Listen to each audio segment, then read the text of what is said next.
this episode of the Whiteboard Game, the boys talk about albums with similar colour schemes.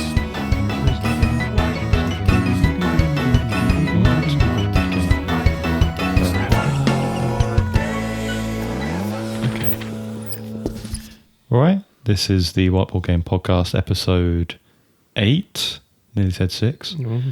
I'm joined by... Oh, sorry, I didn't realise it was a... yeah, it's me. It's only ever me. Unless one day it isn't only ever me, that could be interesting. But no, it's me, it's Fred. Hi. Yes, and I'm also me, Chris. This is the first podcast of the monthly uploads, because this is the first one that we're recording after we've uploaded all the stuff that we've done already. Okay. So that's exciting.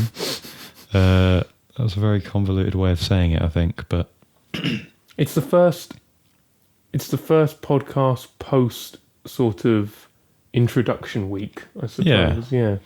yeah, And it's now becoming... we're now becoming in monthly installments. Yeah. Yes. yeah. Although we are behind 1 month. This should be August, but it's September now. We're going to make it work. We're going to make it It's work. fine. We always make it work. I'm glad you remembered that, because I remembered it before you got here today. And even though now that we started the game, I had forgotten it. But there are magpies fighting on my roof. They've stopped. Yes. average magpie behaviour. So yeah, that's exciting. I've had good praise from it so far, Good. which has been nice. I hope you've had the same.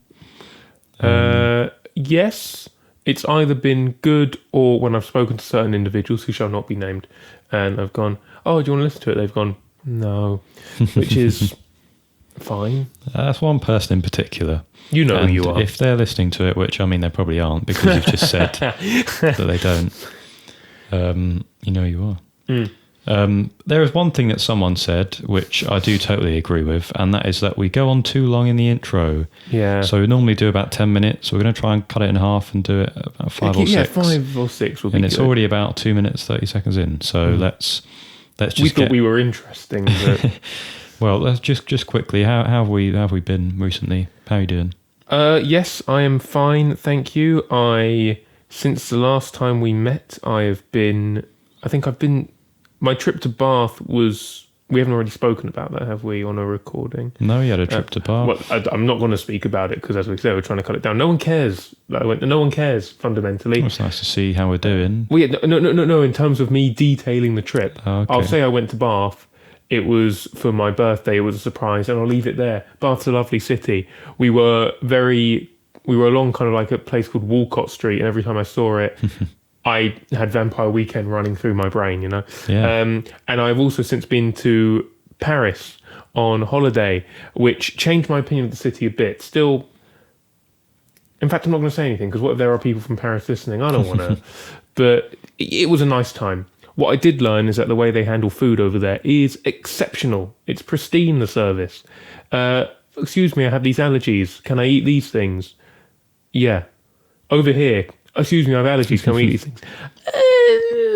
Talk to the manager. You don't get that in France. They just go, bang, you can eat that. It could eerily be mistaken for a lackadaisicalness, but I think the fact that you're still here is... Honestly, I hear what you're saying, but there was no element of just like, yeah, whatever. It was so definite. Fair. I think, obviously, it would be a bit more concerning if I was in a country where I knew the local language much less and they knew how to speak English much less. Then I wouldn't be able to differentiate between expertise and lack of care. But there you could tell they knew what they were doing, which was nice. That's very cool. And how have you been, Chris? I've been okay. I went to the lakes, which was I love the lakes. Which was nice.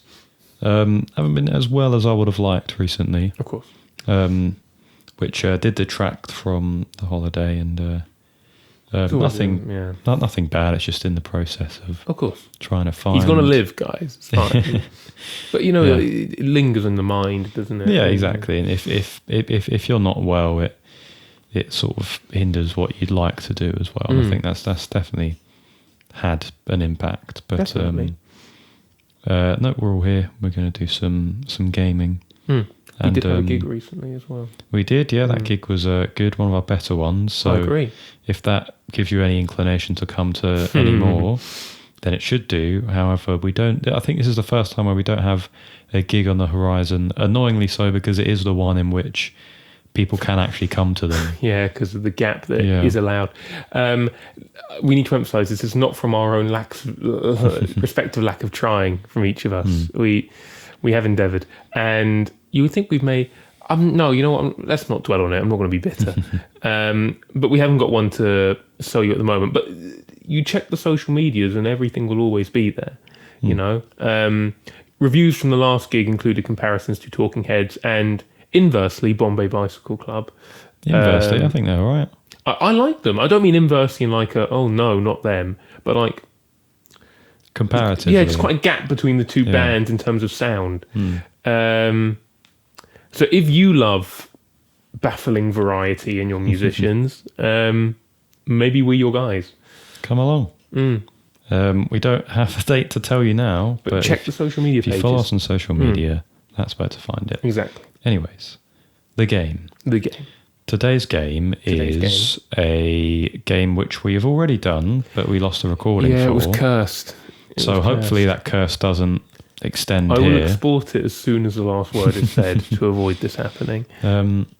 So this is a game that we play. We share each other music.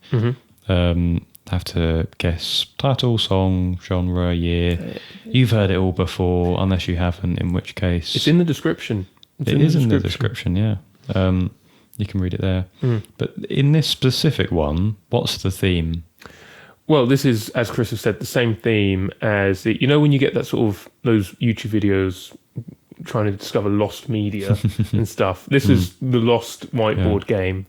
And it's about album... Like each of our 10 extracts has a similar colour scheme in their album art, apart from one, because we normally have a joker, and the joker is that the colour scheme can be whatever we want for that one. But the other 9 all have similarly matching colour schemes. Exactly, yeah. And I'm guessing these can be maybe like 1 or 2 colours, and then throughout the course of this game, we'll guess what they are. And you can watch us fail, watch us succeed even. And enjoy it, hopefully. Is there anything more you'd like to add? I hope it all makes sense, so that they're all albums in which the colours are basically the same. Yeah. I don't even think between you and I we've outlined how we score the guessing for the colours. I can't remember. That's true, yeah. We've done that. I feel like it might be a bit similar to how we did the mystery theme. Okay. But I mean, that was quite simple. Just 3 guesses. If you get it on your first, you get 3. Okay. Second 2, third 1. And you can make those guesses whenever in the game. We'll be not stingy and wait until the last round to guess first. No. We'll guess about the game, keep it interesting. Yeah, hope that'll make sense. That being said, I'm going to make my first guess. Because if I get it now, it'll be very impressive. Okay. White and blue. Yeah. Oh, right. Okay. Well, in that case, I'd like to make my first Yes, go on, go guess. for it. Blue. I'm afraid that is not the correct answer, Chris. Sorry. Okay.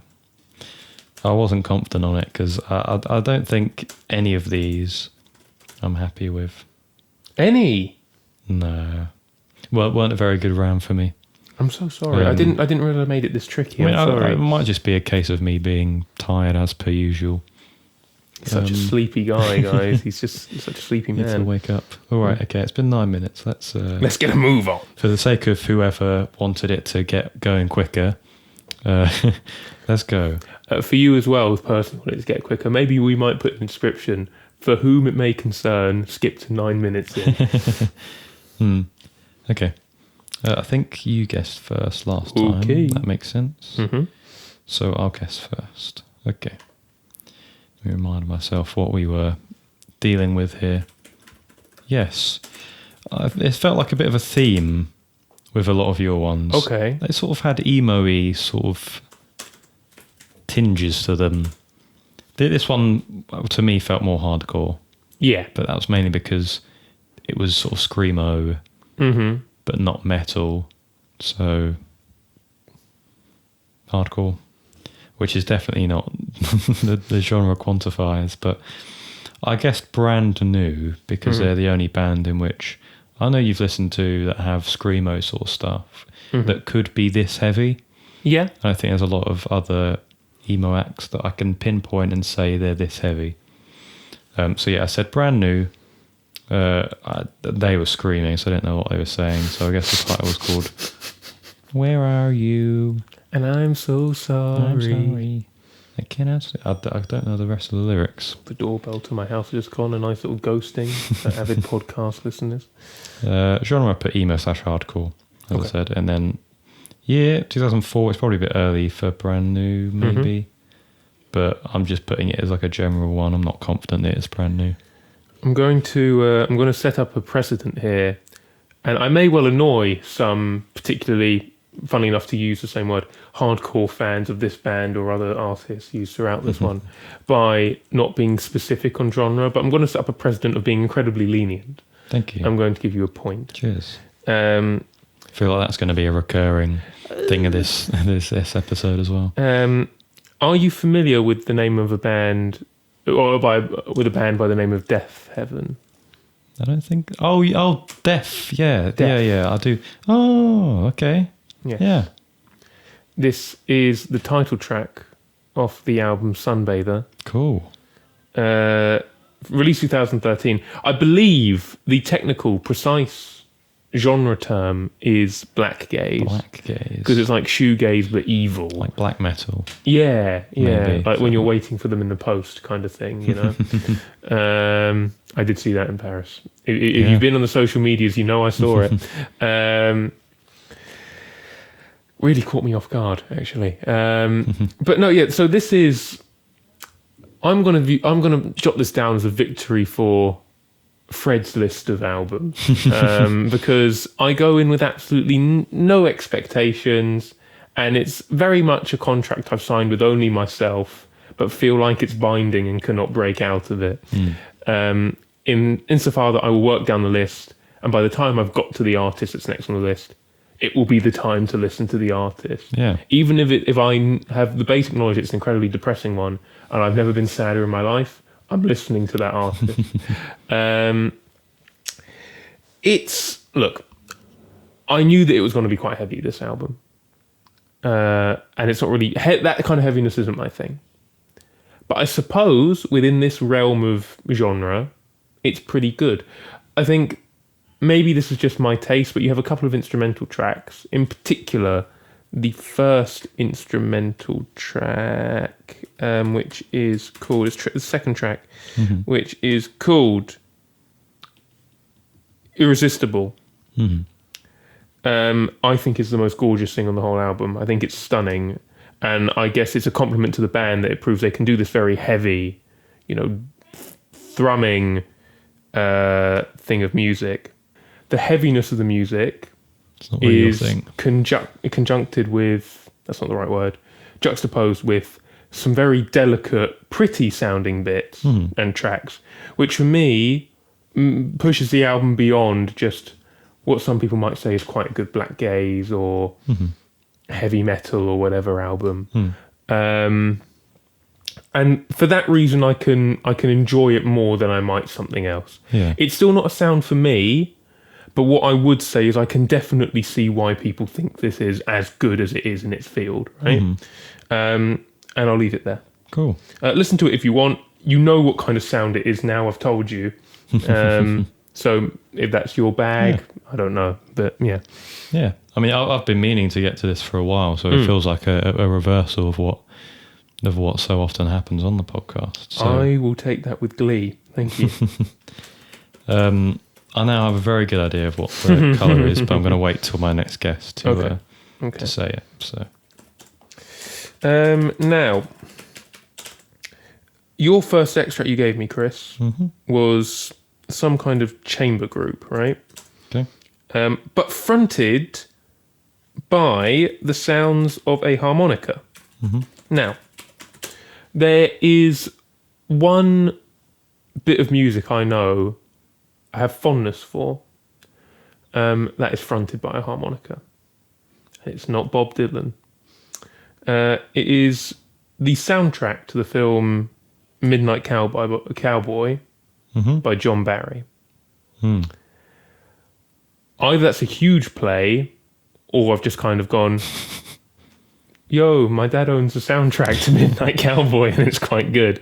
So I said it was music from said film by John Barry. 1985, couldn't tell you when it was released. I need to watch it. I haven't actually watched it. It's got, that one by Harry Nilsson in it. Do, do, do, do. Everybody's talking. There you go.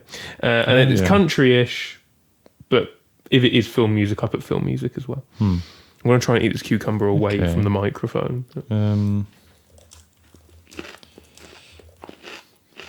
I have a music from the... what's the thing called again? Music from the Midnight Cowboy. Wait a minute. Well, let me say, for now, you're getting... I need to open Discord. You're getting 1 point. Oh, no! This is... I'm proud of myself there. Copy pasted. I've reason to believe you've already heard this. Oh. This is Air. Oh, yeah. Oh, and it's a French pick as well. I should have been on that. So unless you can prove that this song is on it, I doubt it. and you can have it. I don't think it is. I think this. It's John Barry's own composition. Oh yeah. This is a old film. No, sorry. But How it's old called is old? 69. No, really? I feel like films generally they feel newer than they actually are. God. Because you get a load of like classic 60s films that actually look quite good, and then you think about music and you think, well, 60s was like... Well, Harry Nilsson was around that time. I just didn't realise it was that modern a choice in the moment. I don't know. This track is called C'est Matin La. It's off of their album Moon Safari, which my dad has on his iPod, which I didn't realise. The track listing on his is different because they've all got English names. Oh, okay. That makes sense. But to the point of where even like the times will be different. So I'm not sure if they're like radio edits or if they're just generally different songs. If they are, I need to listen to whatever different versions of them they are. But I mean, I put soul jazz. To be honest, it was sort of like with your first one. I had no idea genre-wise what to put. Yeah, because they don't. They are very fluid. Isn't their normal sound. If they have a normal sound, even. I feel like they have done film music, though. So there you go. And it came out in 1998. I think you're right. Came out in 98. So yeah, don't have too much to say. I like it. I've used it a couple of times. I think you've listened to this album. I have. I have. Do you like it? I do like it. It's good, yeah. More like a YouTube core one, which I noticed. Yes. And saved it. Yeah. And then listened to it and then realised, it was actually really popular. Well, this hit me when they did show up at the Olympics closing ceremony. Oh. And it was like, oh no, these guys were big. These guys are big. I didn't see that bit. Yeah, they showed up. You had Phoenix show up. Okay. As in the past and present 90, that one. And then for all of about 30 seconds, it was a bit odd. Ezra Koenig showed up for like 30 seconds to sing with Phoenix and then immediately left. Fair enough. He didn't stay. That was his bit. He got the money and went. Exactly. That's a shame. I would have loved to see. Get on YouTube. It'll still be there. I'll be able to look at it. Yeah, but it's not the moment. It's you go into it expecting air instead of being pleasantly. This is the point. Oh, I see what you mean. Sorry, I see what you mean. Yeah, I thought you were saying I went in expecting it. No, I didn't. Yeah. Because it's those organic ones where it shows up and it's like, oh, it's so nice. But yeah, exactly. Fred Pogs. That's what happened. Sorry, yes. But, yeah, 1 point for you. Thank you. Yes, the start of the white and blue colour scheme. Yes, so we're underway. Okay, this next one. I feel like with quite a few of yours, you went for emo ones. This was one of the few that wasn't. Okay. When I say emo, I mean ones that I've deduced as they might be emo, which, I mean, we've had shown very clearly in the first one, not always emo. But I put the Rolling Stones for this one. Mm-hmm. They're a band who I feel have eluded me for quite a while when it comes to this game. Because you'll have like a very clearly Stones sort of song. Yeah. And I won't guess Stones because they're not in my mind. I'm too busy trying to think of a really just not similar... Yeah. It's got to be more obscure than nuanced that. band, yeah. Just say the Birds to try and be nuanced. But no, I did think that this might be the Rolling Stones. I guessed it was called Sweet Jane. I put twee pop. I don't think that's... I don't know. I'll let you deduce that. 1972 was when I thought it came out. I mean, the Stones have released music for They've been many going, years. man. So. Much like Mick Jagger, he just keeps going. Yeah. Yes. And I would now like to guess your colour scheme. Right. I really hope you get this right now. Yeah. I think me knows the Sunbather cover well. Okay. And he thinks that it's pink. It's Shades of Pink. He's done it. He's done There you it. go. Now, the interesting thing about pink, Chris, what's the interesting thing about pink with you? With me, Yeah. pink's that's quite cute. Pink's my favourite colour. Come on. Yeah. So if you ever decide to pursue albums that might visually please you, personally, you've got at least 9 recommendations That's quite here. nice. So there you go. Thank you. The Stones is an amazing shout, but it's not the Stones. I think that is one of the best logical guesses we've had in recent games. Appreciate it. It's the Velvet Underground. Fair. This is off of the album Loaded, and it's at this point that it's still a very highly acclaimed album, not as much as the first 3. But I think it's when Lou Reed, the foot starts to come off the pedal a bit and he starts to step away, as I leant away from the mic and realised maybe I was becoming a bit less audible.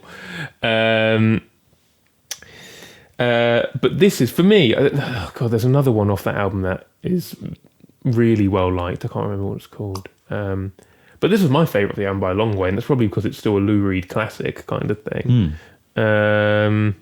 Lyrically, again, outstanding. He's just the writing nuance of the man is unbelievable.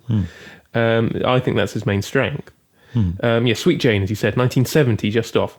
I am going to look up the internet's definition of twee pop. Yeah, to me, it feels like one of those genres which you'd probably attribute to something that's trying to emulate older styles of pop, like this sort of era. So I'm happy if you don't want to give me it. Known for its simplicity and childlike innocence. Boy-girl harmonies, catchy melodies, lyrics about love. Emanated from the late 80s into the 90s.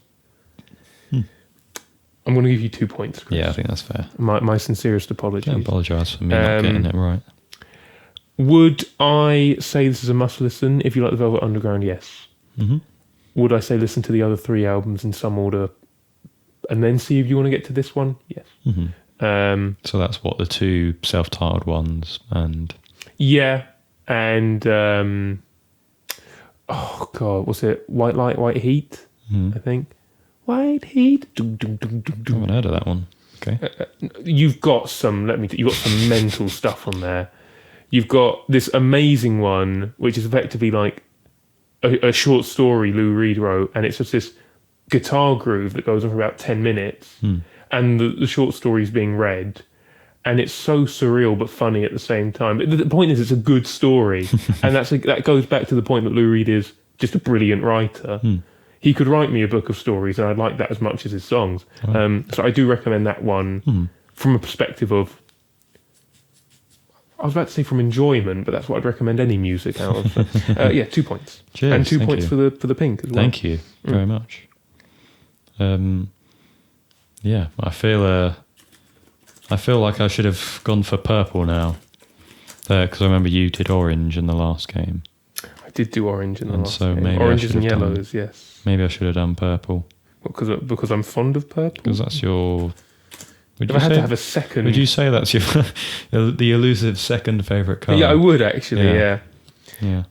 I think it's weird because I don't really like Halloween, but the combination of orange and purple, which I say is a Halloweeny combination, Yeah. I am very fond of. So it's quite it makes me feel a certain kind of complicated way around Halloween. I like the way this looks, but I don't like the day, you know.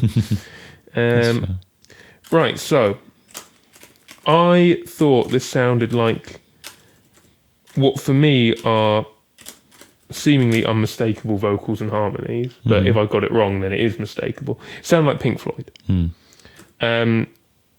I didn't immediately recognise which track it was, and because of that, I'm presuming it's off one of the albums that I'm not as immediately fond of. So I said this was Atom Heart Mother off of Atom Heart Mother with the cow. With the cow. 76, probably far too late looking at that actually. I don't know. We'll see. Prog rock, psych rock, call it there. Yeah, I think, when was that Atom Heart Mother? Was that might have been 71, 72, because it was one before Dark Side of the Moon. When we started to cook, you know, yeah. Yeah. Do you know, when I was listening back to it, I think, do you know what, he might guess ELO here. I might have gotten away with it, but no, this is Pink Floyd. This is one you know. It might be your favourite Pink Floyd one. Wish You Were Here. No! This is not Wish You Were Here. This is Have a Cigar, which is one of the other tracks on it. Which is, I love that album. What am I doing? Wow. Yeah, prog rock. That's fine. And 75, you're just a year out, so... Still a good score, but at what cost? Even when you score well, it can be annoying. So that's 3 for you. It's that picture of Wario. Do you remember that meme? I've won, but at what cost? At what cost? Yeah. I don't have too much to say about Pink Floyd. I like them. Been getting into them a bit more. Because they're cool. I've watched a bit about Syd Barrett and his life, which is interesting. It's all quite sad. Exactly. Yes. And that famous bit when he walks back into the studio. Yeah, that's a sort of a haunting thing to happen. Yeah. But no, I like Pink Floyd decently. My dad is absolutely massive on Pink Floyd. Most dads are. Yeah, I think if we end up doing another family game, I wouldn't put it past him to use a Pink Floyd one. And I'll have to guide him. I'll have to guide him to pick one that's not more obscure, not too obvious. But, track's called Have a Cigar, prog rock, 1975. I think I said all that, repeating myself.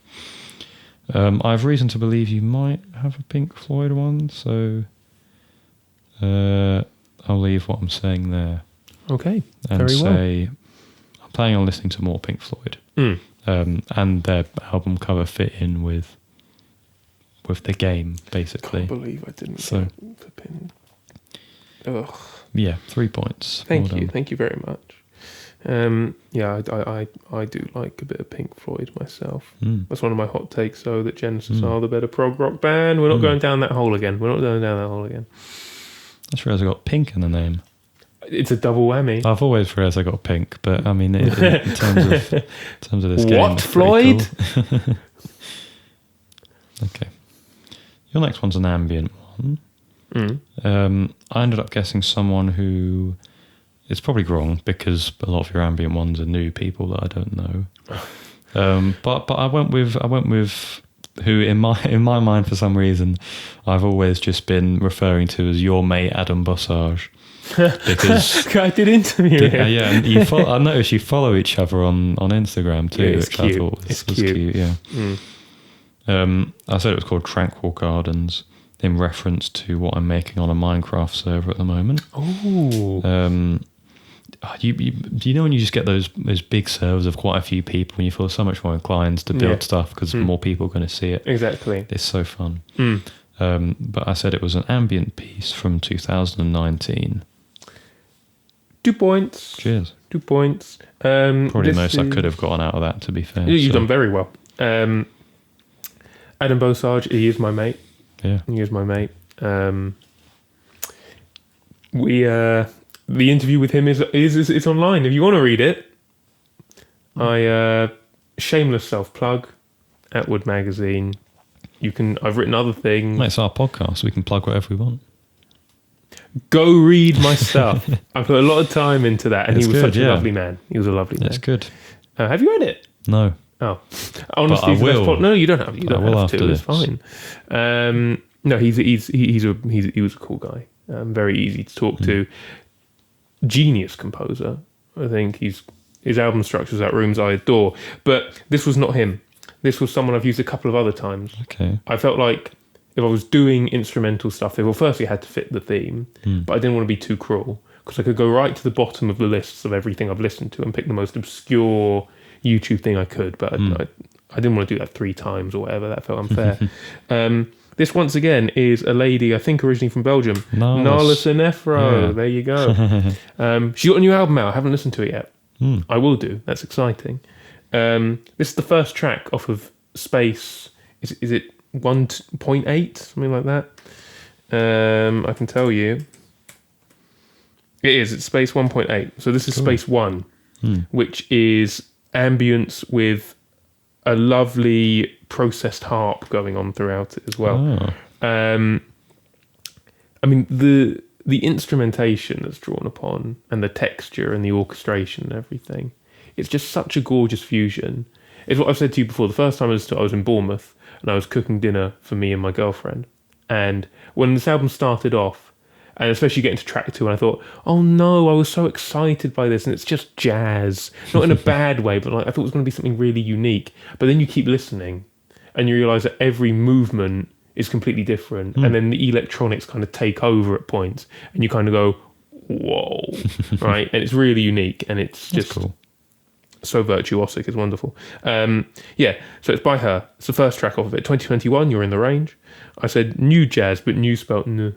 Avant-garde jazz, progressive electronic, or ambient. It's got pink in the middle. Yeah, I've seen the cover, yeah. Yeah, and I made the connection when sort of halfway through the Adam Bossage guess. I thought this might be... You've got to that. Okay. I haven't listened to it, but I know what the cover looks like because you've used it a few times. Nice. But I think I'm running out of times I can use it now, to be honest. maybe I'll have to listen to it. It's a cool one. If you're looking to expand your electronic or ambient playlists, if you have them, this is quite a unique one to have in there. I'll leave it there. Cool. Thank you.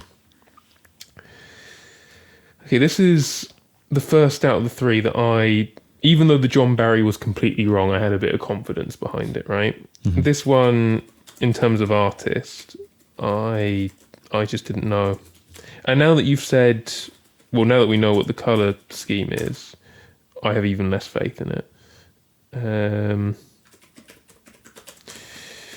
Once again, typing it out, don't know why, will not break the habit. Okay. So, at the time, I thought this was Sweet Trip. If there's something that Sweet Trip do, definitely, it's not have covers that have a lot of white on them. There's a lot more colour than that. So, To be fair. Electric Together, I thought it was. 2014 might be too early. I don't know. Electronica / psych pop is what I said. They do have an album from 2009 sort of time that's all white, and it looks like a. I don't think it's a cassette. Oh, okay. It looks more like a lanyard. Oh. It's meant to be some sort of disc. I can't remember the name of it, but that's all white and black. But this isn't Sweet Trip. This is. It might amuse you. Okay. This is the Kooks. No! hang on. So this was your third one, was it? Yeah. Hang on. You can't. I mean, to be fair, this is like later Kooks. You'd probably call it Kooks. This isn't like early, like She Moves in Her Own Way Kooks. No, absolutely not. Is that even the same singer? Kooks. It might be different. What flipping darling? Oh, him? Maybe. I mean, don't believe if it. you've heard Junk of the Heart by the Kooks, definitely the Kooks. I think it's the Kooks. then you might have an understanding for this era of the Kooks. It's called Are We Electric? I'm willing to give you half a point for the title. I put electro pop. Half a point. And then to 2014, so you can get 2.5 points. Okay, thank you. I'm not going to complain about doing half points again because I only ever feel that they're fair. They can be a bit annoying, but should we get the viewership there, to warrant uproar at half points, then we can readdress it. But yeah, this cover it's like a white background and it's got like a heart on it, a blue heart. I've never been big on the Kooks. The only reason I really know it exists is because my brothers listen to some of the tracks. And I noticed it when I was on my Spotify because we all share the same one. And I thought, I could use one of them songs. Scroll through it to find a song that I didn't dislike. Didn't despise. I don't really like the Kooks. To be fair, it's not so much that I'm despising a song. I think it's more so that when we're showing each other music, you want to say you like it and have something to say about it. And I quite like some of the instrumentation on this. And chord-wise, it plays as it's going. It's interesting. It feels... It's not what I'd imagine the Kooks would sound like at all. Clearly not what I would either. I'm a bit stunned. So... the Kooks appearance on the Whiteboard Game. Yeah, one of the... it always feels weird when we talk about like the sort of 2000s, early 2010s. Never knew that as a tongue twister before. Sort of very British indie bands like Scatting for Girls. Yeah. The Wombats. The Kooks as well. The Fratellis. Yeah. Yeah. All sort of spawned from Arctic Monkeys hype, I feel. Yes. But yeah, I did check least their favourite hypes. I did check their Rate Your Music, and all I'm saying is it's a sorry sight. Well, look, I'm one of the first to say Rate Your Music is not the be all and end all for the quality, but make of it what you will. I always find it interesting to check there to see general opinion of it. I don't find it it definitely doesn't change mine because I've got an album that's like in the top 10 for me that's got like a 3.1 or something and gets slated. But I always find it interesting, and I mean I never thought any of the indie British bands like that would be heavily liked by that sort of crowd either. So. But yeah, no, I did find this song to be pretty all right. And I don't have much more. I've spent longer talking about it than I thought I would. So you spent a long time talking about the Kooks. Give myself a pat on the back for that, and I'll give 2.5 points for you. Thank you very much. And, thank you. Yeah.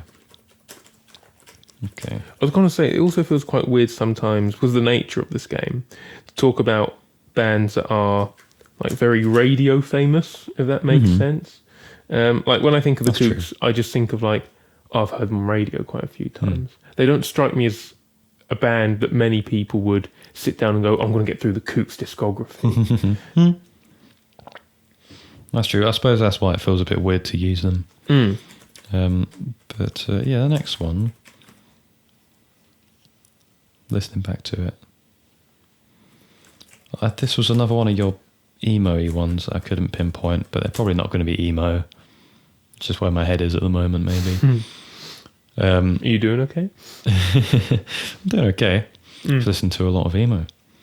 Not a bad thing. Well, it's not working clearly because of the stuff that you're playing. I picked one of the few bands that I've listened to called The Hotelier. Don't know if you've heard of them. They've got one big emo album that I've listened to. The one with the weird word ordering of the title, is that the one? It's just backwards. Yeah. So it's like there's no place like home, but it's home like no place is there, I think. I'm not going to let that. This guy was clearly willing to get to it. It's not gonna ruin my day that you've told me you listened to that. Don't let that sort of stuff ruin your day. It's not worth it. I haven't let you playing Death Heaven to me ruin my day. No. So don't let it. You. Don't be bitter. No, how dare you? Yeah, the hotelier. Is that what you want? I should have called it something like "What you want, you what is that?" Something Yes, like that. there you go. Anyways, yeah, emo alt rock 2006. We'll see what I manage to scavenge out of that. I'm going to give you 2 points Oh wow, for the alt rock in particular. cool, thank you. Welcome, Chris, to the land of a band that many people regard as being one of the havens of sexy music, because the lead singer especially has a tendency to have a sort of moaning vocal tone, very close to the mic, quite soft. These are the Deftones. Oh wow. Been there, done that now. I've ticked them off. Fair. The list has helped me out. I got to the Deftones. I should probably stop saying the Deftones. It makes me sound quite old. I got to Deftones. You've got undertones on the mind. There you go. The Exactly. undertones. Do do do do do do do. I think that's the undertones. I could be wrong. But yes, this is called Cherry Waves. 2006 exactly. You could have had shoegaze, alt metal, alt rock, post metal. Yeah, I've heard they sort of tinge on metal, which I've always found interesting. They do. You get some quite heavy stuff. I guess you get some like particularly sharp drumming and some ripping guitars at points and things. And he's got the voice for it, because he can do this very subtle stuff, and then he can kind of burst into proper screams and cool. everything. He's got a range for that. I forget his name. I should know his name, and in fact, I'm going to look them up so I can know his name. Mr. Tone. Yeah, that's it, Mr. Tone. His name is Chino Moreno. Oh, that's a cool name. I think the most famous ones appear to be, I'd say, White Pony and Around the Fur. Around the Fur's got that what, Shut Up and Drive Far Away one. The woman cover, yeah. Yes, the woman cover. But I like Cherry Waves. This is off Saturday Night Wrist. What does that mean? Who knows? It is... How do I say it without sounding weird? There's a sensual quality to a lot of Deftones. There is. I, which is not to say I'm listening to it and they're just like, ooh. That's not at all what's happening. But it's just the delivery of the lyrics and everything. I don't know. Yeah, look, it's a good song. Cool. It's a good song. Definitely. I like the shoegaziness of it. It's well done. Yeah. I'm an enjoyer of shoegaze. Do I have anything else to add to this? Is this your Joker or not? Oh, of course, I'm being stupid. This is my joke. Yes. I was looking at it and going, that's not pink. it's not pink. What the? Are we going back to like primary school when Caucasian skin is pink? Is that what we're doing? No. This is the Joker. Cool. So from here on in, everything else is a shade of pink. Everything else is there pink. you go.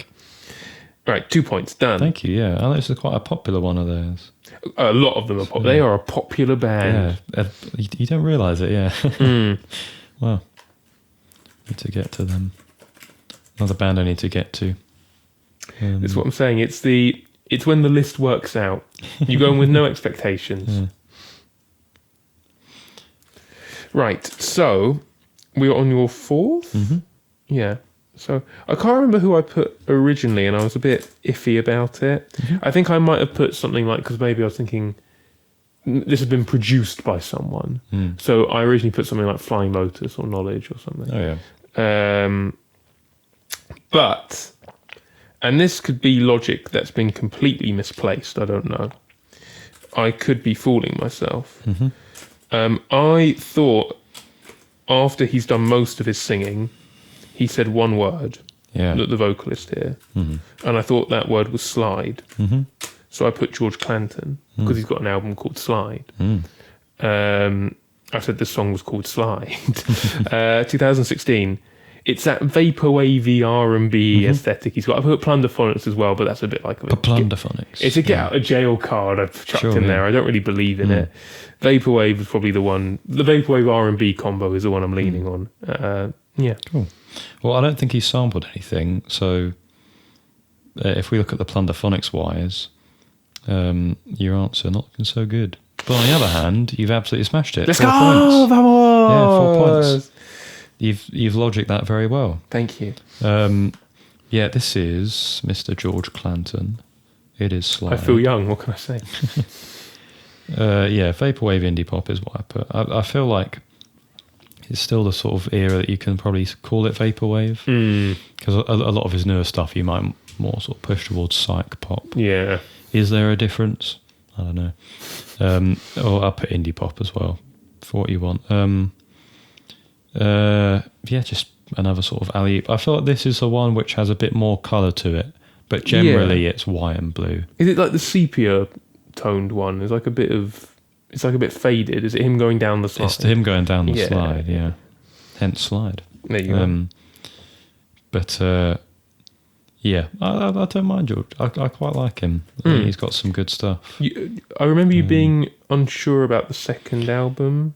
His first one was that was his. I can't remember. I'm guessing that's probably his third. Oh, third. I have a feeling that this was his second. Oh, okay. Because 100% Electronica is his first. Of course, yes. Which might be my favourite. I don't know. I don't listen to him terribly often, but I do like him. Yeah, not. I mean, a lot of people are massive on Urapai, and I think that was just mainly it. Is because I listened to it, and I was like, yeah, I see why people like it. Don't know if I'm really liking it that much yet, but I think it's still good. I don't have too much to add to what I've already said about George Clanton. Good stuff. An interesting musician, sonically. Yeah, because I feel like he's got his own sort of stuff going for him. Always impressive. Born out of that vaporwave scene. Formerly Esprit. If you're a vaporwave head and you've heard of Esprit, we've got to have a couple out there. Listen to George Clanton. Yeah, don't have much more to say. Never massive on him lyrically, but I think production-wise, I listen to it and go, it's pretty good. He's clearly got a direction here, and it's nice. He's very talented. He did an interview with the main guy from TV Girl, and as much as I like a good amount of their music, I don't think it's an interview that I've wanted to scroll past quicker. Wow. Wow. Probably sounded harsher than I meant it to be. Or just too much unbearable. Yeah, I mean, I'm not. To me, it feels like deleting a TV Girl. It's obviously. I mean, that's a bit more obvious, and so it was more like, I don't really want to watch that because of that. I'm just going to scroll past it. Yeah. Even though I like the music of the two things, you thought, oh, maybe I might quite like to, but the personalities are in there as well. You know? Yeah. Exactly, yeah. I wouldn't watch a Morrissey interview, but no. But yes, I think that is all I'm going to say. Good job. Thank you. God, I tell you, in the recorded versions especially, I can't remember many other full pointers I've done. I think putting microphones in front of us has kind of scuppered my form completely, but I don't know, maybe today's a different day. You're doing well, yeah. This was the one you'd won before. Yeah, and then it deleted. Yeah. Maybe this is justice. I don't know. Let's see. Well, we don't know yet, do we? So. Well, I've not been doing too good, so wouldn't say that. You might have it. Still got a long way to go. We're only halfway through. Number 85. Not sure again. Once again, it's those ones where you think, I don't know if you've used ones that I'm just not clear on, or if I'm just tired. Because there'll be some rounds where I go and I'll think, why do I not guess these people? And I think, yeah, I don't know. I can't always be tired. Come on. I guess Modest Mouse. Nothing really to go by with that. I haven't listened to much Modest Mouse. I know a lot of people like them. It felt like an American alt-rock song. I put Louder Than You, alt-rock 2017. I think their heyday was a bit earlier than that, but it was a general year guess. So, there you go. I'll leave you 1 point. Oh, thank you. You're welcome. That alt-rock has saved me there. Are you familiar with an album by the title of I'm Wide Awake, It's Morning? I don't think so. It's not that album, it's by the same artist. That's their most famous one. Okay. This is, I guess it must be a band, but fronted by a man called Connor Oberst. Mm-hmm. That's a cool last name. I think he's got Scandinavian blood, I think. It's Bright Eyes. Okay. You may well recognise the cover of I'm Wide Awake, It's Morning. That's not this one. Okay. This one is Fevers and Mirrors, I think, which is still pink. It's a dark pink, but it's still pink. And yeah, I'm Wide Awake It's Morning is the most famous one of theirs. I think this is their best. Mm-hmm. I think it's emotionally raw. The writing is very good. The creativity there's this amazing track which starts off as a song, but then it just kind of suddenly becomes an interview. Oh, cool. And he's got someone to play the interview, and it's so weird. Mm-hmm. It's like it feels like a fever dream, but also a bit nightmarish because it's really claustrophobic, and it's really off-putting. And then basically the ambience of the end of the song section, it's playing on in the background, and you think, oh, that's quite a nice tone. You've just got kind of this like residual tone that rings out through. But then to demonstrate the intelligence of the writing of this album, like how clever the concept is, like Connor Oberst, who's the person being interviewed, and he's obviously quite uncomfortable about the interview. Mm-hmm. At one point, he just goes, "Sorry, could you turn that off?" And then the guy playing the interview goes, "Oh yeah, of course." And then you hear a button press, and the ringing just stops. And so you thought it was part of like the song, like, oh, he's intentionally left that in there. But then he makes it into like a, no, why have you left? I'm being interviewed. Please turn it off. It's really clever. And then he flips it on the interview, and then the interviewer gets awkward, and then he ends the song. From a general construction perspective, I think it's a really clever, witty album, and that's why I like it. It feels like a bit of a trip, you know? Not that I've ever been on that kind of trip, but sweet trip. Maybe. I'm going to give you 1 point for that one. You. If I mean... Appreciate your leniency. Of course. I'm Wide Awake It's Morning is the most famous one. But if I were to recommend one album out of Bright Eyes, it would be fair enough. This one. I like this one a lot. Yeah, I've looked it up. I do recognise it. It's one of those ones which I wouldn't have been able to tell you the band, the title, or anything about it. Sure. But it is a gorgeous album. I realize we're not talking about the album cover in question, but I'm Wide Awake It's Morning is what I have my mind on. It has enchanted me for such a long time. The only thing I knew about it before listening to it was everyone kept sort of going, "Oh, it's a really sad album. It's a really sad album." But yes, it's really sad. But what I would say is, so are all of his others. Like, they're all quite raw. So I don't necessarily understand why people isolate that one over all the others. But I mean, the one you've chosen as well is a nice album cover too. He's good with his album covers. Yeah, you got some nice ones. Right, so this is your number 5. Number 5. Ladies and gentlemen, this is the Whiteboard Game number 5. Chris is number 5.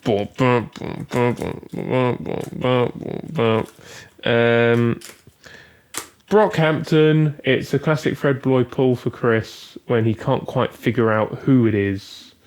And it's more than one hip-hop voice. Brockhampton. Trouble Keeps Following. 2018. Hip-hop/R&B. Send it. Yeah, I mean, you're batting on every front at the moment. It is Brockhampton. No, shush. This is your game.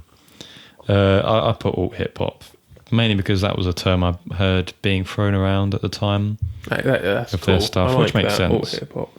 2017. It's called Tupac. I don't think they don't say Tupac in it.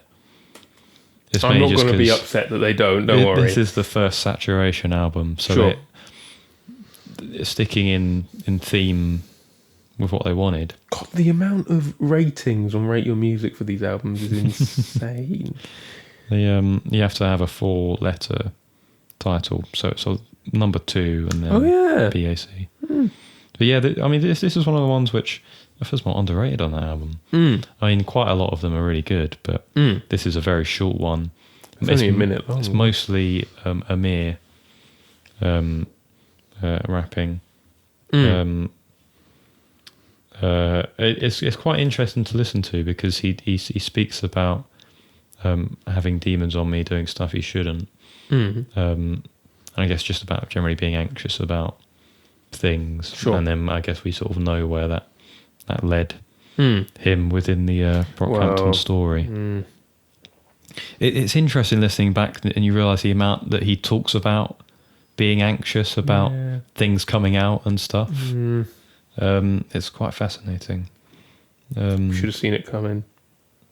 He probably should have. Maybe he did. Maybe that's why. That's all he could talk about. But and then you get Kevin with the very beautiful singing.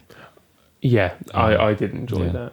That's something I've always liked about Brockhampton is they have a lot of singing sections that are not just singing, but you can get interesting effects on them. Yes. Like, it just sounds very weird, but it's cool, and I've always liked them for that.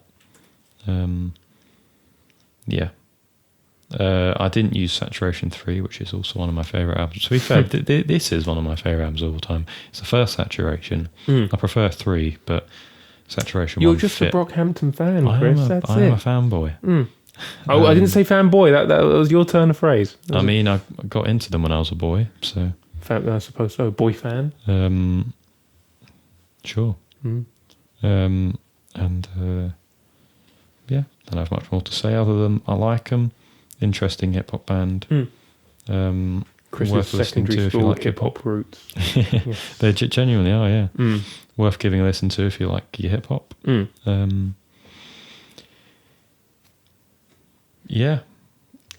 Saturation 1. 3 points for you. Sorry, I should say thank you there. Thank you. Yes. Maybe it is all clicking for me today. I don't know. When it's a good day when the throws, like the logics, they're not just impressive. They are the thing. And like, let it be known, listeners, the Whiteboard Game does work. It does improve your ability to detect and to listen with, you actually give it attention and stuff. It does work. It does. I feel like at the most part we just know each other's tastes more. True, I suppose. But I feel that's quite a lot of the guesses that we do well, and it's for that reason. Yeah. But it is. I think it does make you better at guessing generally. Your number 6 was one of the few that I was fairly confident on. Oh, okay. And that is because it's quite weird. A certain vocal pad in it, a certain vocal pad sound. Okay. That I'm very accustomed to because you've played a track maybe from this album before of the person who has produced it, and it's had this interesting pad sound. And I remember it being from a certain Purple album called Birth of a New Day by 2814. Okay. Which we both like. And so I thought, okay, well, I'm only going to guess Telepath then. And you've used an album by them before that I know is Pink. At the time I was thinking it might be the other one, which is quite blue. And there was another guess, which I thought, okay, well, maybe that's blue as well, which is what led me to that guess. But I now know that this is the Pink one. Presume, sorry, I don't know. Weep is what I called it because that's sort of what it sounded like the guy was saying. Okay. Definitely not titled that. Vaporwave / ambient, 2016. I need to listen to more Telepath. Let the guy cook. That was a joy to listen. You. That was wonderful. Thank you. 3 points. Appreciate it. And the only reason why it's 3 points is I'll send him what the actual answer is now. Your guess for the title is as good as mine, Chris. I see. Wow. Who knows? It's I'm not even entirely sure which lettering system that is. I think it's Chinese. Okay.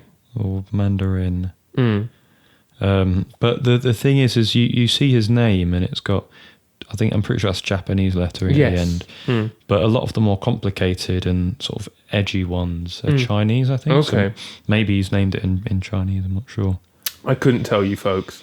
Every time I look up this album by Telepath, I just go into YouTube and look up Telepath Pink Album because I don't know what the title is. I haven't got a keyboard that produces those letters automatically. So even if I did know it, I couldn't. Rather, even if I did know it, I couldn't type it out because I don't know what the word is or words. I don't know. But if you are familiar at all or wish to look up the vaporwave producer Telepath. There is one Pink album. You'll know it when you see it. It's got like rotated letter glyphs on top of each other until it all looks quite blurry. This one is.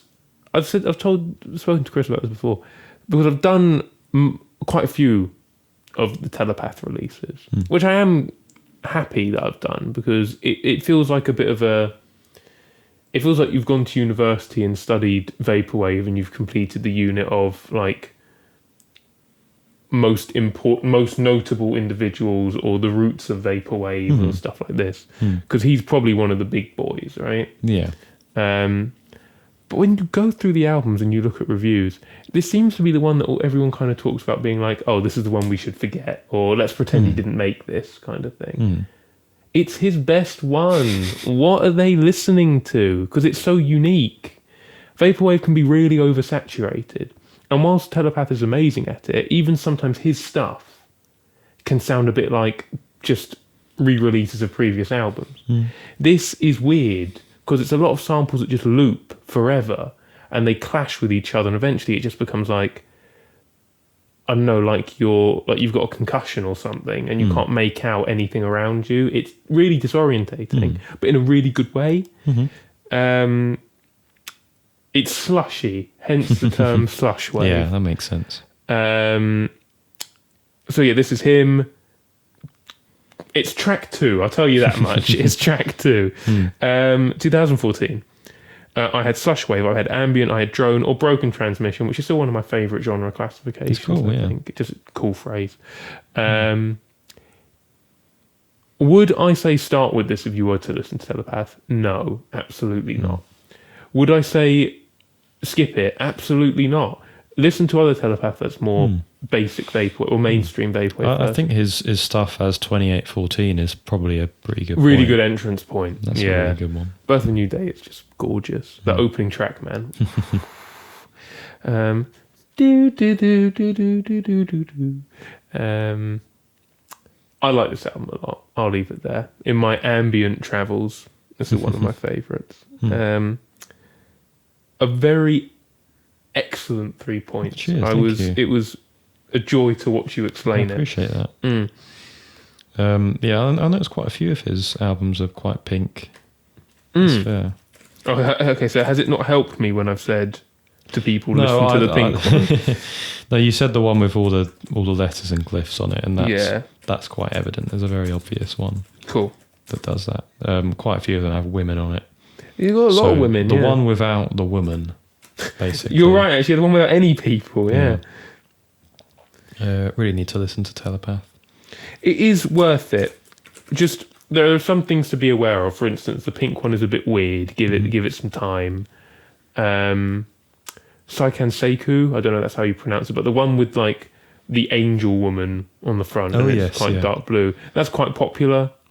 The one that in bracket, I think it's a smiling woman on the front. It's like Mukayate or something, or Mukiyate. There is a 53-minute track on there. And it's just the same thing that loops over and over again. I listened to it over a year ago. I can still hum the main melody to you because that's all it was.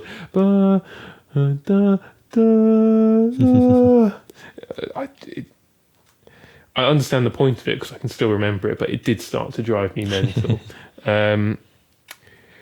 Now, for your number 6, Chris, you naughty, you teasing me. You thought I wouldn't, or maybe you didn't think I wouldn't get it. I don't know. I mean, I'm still wagging my finger at you. I don't know why I'm still doing that. I believe this was Climbing Up Your Walls by Radiohead. 1997. Alt rock. Off the album OK Computer, which is white and blue. which is probably where I got. It's what I said to you when I figured out this was what it was.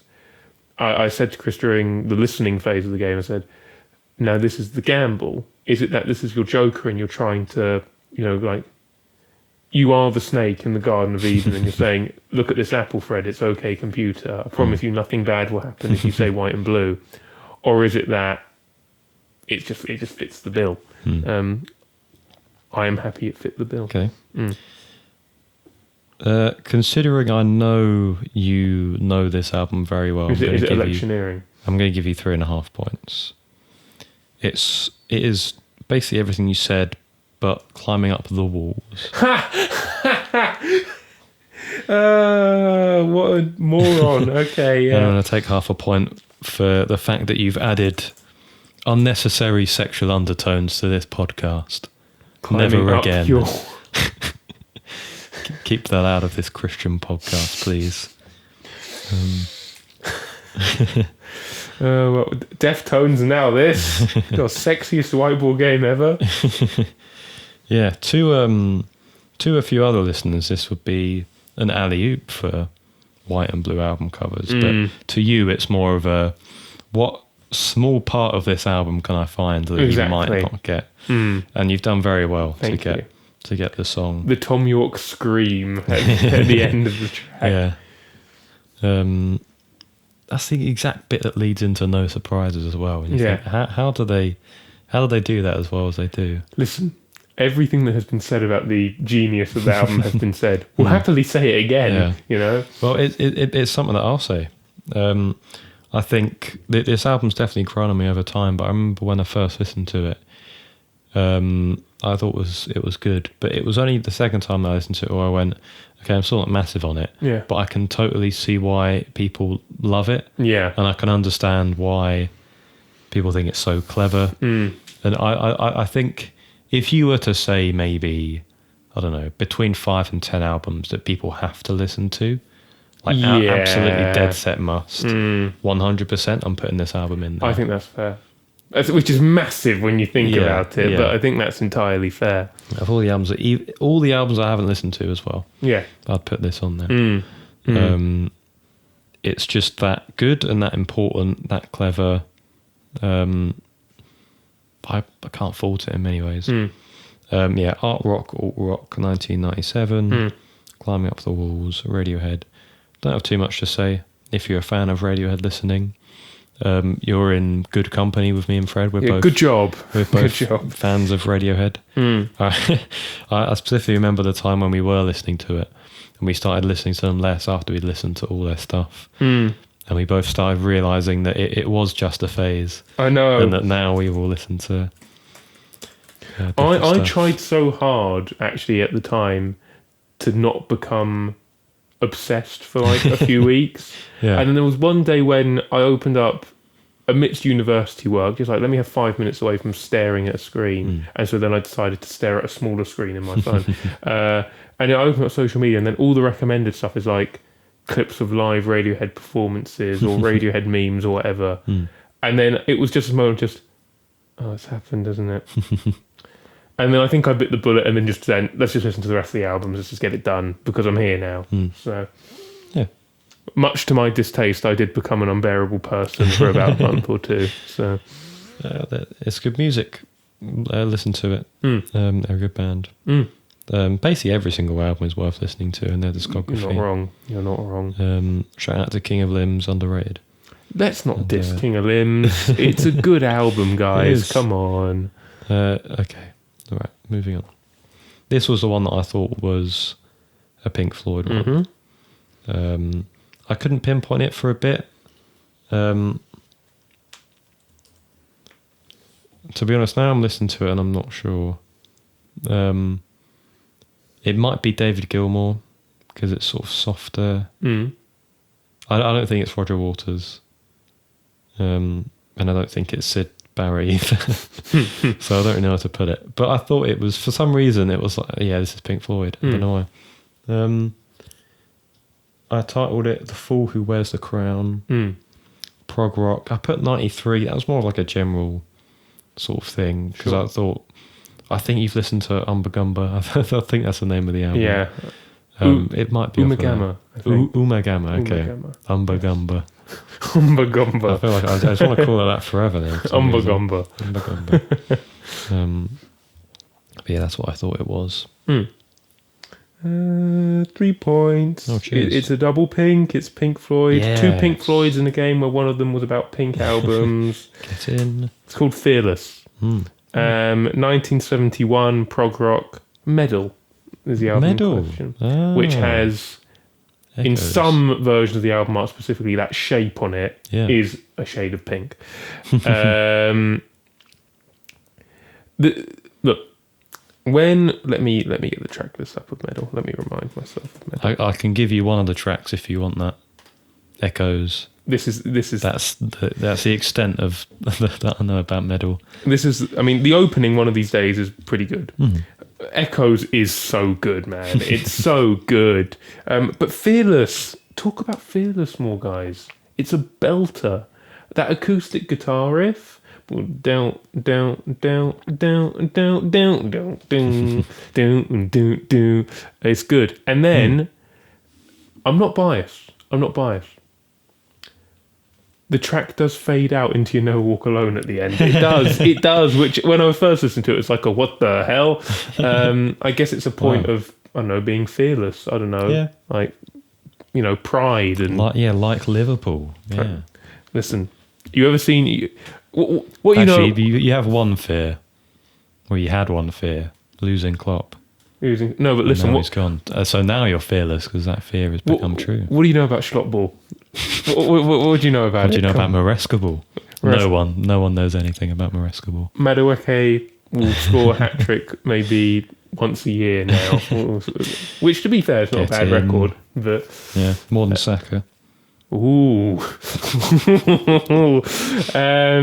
Bit of football there for you. Yeah. Just some football rivalry banter there. I'm not an Arsenal fan, guys. I mean, I've just said slot ball, so you know. Yeah. I'm talking about You Never Walk Alone. Make a guess. But it's a really good song. It is Gilmour, you're right, because it is his soft vocals. You only properly get Roger Waters coming in with The Wall. Oh, okay. Which is he starts taking the reins there, and then you get this whole political hellscape album kind of thing, which his voice does suit sometimes. But Gilmour is, if you're being critical, he's the best singer in the group. Kind of thing. I for some reason I thought Rogers had sung a lot immediately after Barrett left, and it was sort of him and Gilmour that sort of shared reins. So I feel like, because stuff like, let's say, like Money off of Dark Side of the Moon, that's Waters, isn't it? Yeah, is it? Money, do. No, it might be Gilmour as well, is it? I think it is Gilmour. Or am I making that up? I mean, I always presumed that Waters was the main songwriter after... He might be the main songwriter, Barrett left. Yeah. I think the main vocalist remains Gilmour. Okay. I think Gilmour probably has the better singing voice. I think Waters he might be a better storyteller. All I know is that Gilmour goes away and then you get the final cut, which is headed by Roger Waters. And I think that seems to get quite a lot of stick as an album. I'm not sure people are particularly fond of that one. What else have I got to say before we talk about this for too long? Don't skip Medal, I guess, is my main argument here.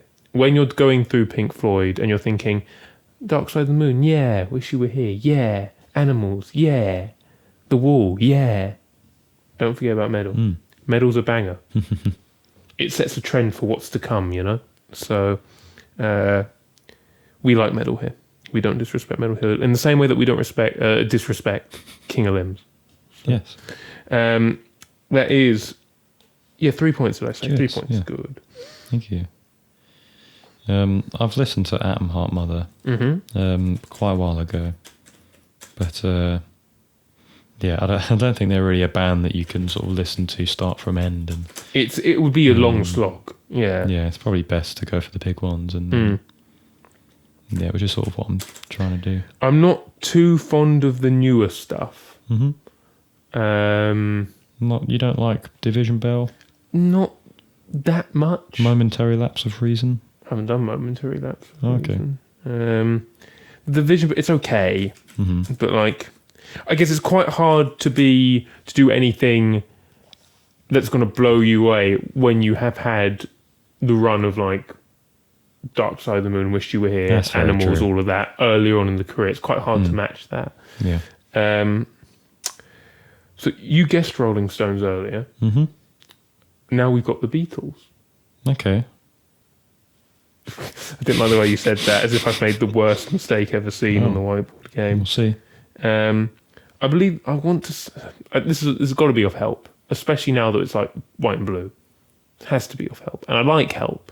It's a really good album. This could be I Need You.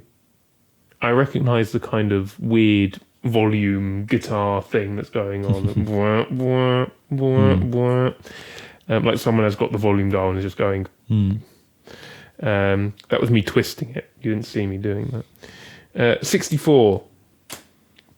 Pop rock. All right. You have to forgive me for gaslighting you there. It is the Beatles, and it is I Need You. You got 4 points. 4 points. I did that really well. I'm going to get arthritis. That's not good. It is I Need You. Bonus point if you can name the singer. Harrison? Well done. Do I actually get bonus points? Yeah, no. No, I didn't want it. Don't worry, I didn't want it. I realised that phrase doesn't work when you're in a game that involves points. So, yeah. Look, if we were to get guests on this and you were to say bonus point for this, and perhaps they were more eager to win due to having limited appearances on this compared to us, I think they might be a bit more, they might feel a bit more robbed if you then turned to them and went, no bonus point. Yeah. I put classic rock, pop rock's fine. 1965, I think was the year it came out. That sounds about right. It is what I would say one of the more underrated Beatles albums. I love this album. It's really good. great. Yeah. I mean, I think I'd put Magical Mystery Tour as the most underrated, in my opinion. I may not agree, but I respect it. I respect that a lot. Because I think that Help feels like, I was going to say the acclamation of all, or I guess the climax of all their stuff up until their weird phase. Yeah, but that does feel like it's Rubber Soul though. Yeah, I would agree with that. Which I do think is one of their best albums. But Help is still sort of getting to that point. I feel like with Help, you've still got a few like evident sort of rock and roll sort of stuff mixed with a lot of their forward thinking pop. I do actually. things. I prefer Help to Rubber Soul. Wow. Yeah. Okay. I disagree. Fine. I'm more of a Rubber Soul guy. In My Life is my favourite Beatles song. That is a very respectable opinion. That's a very respectable. Do you have a favourite Beatles song?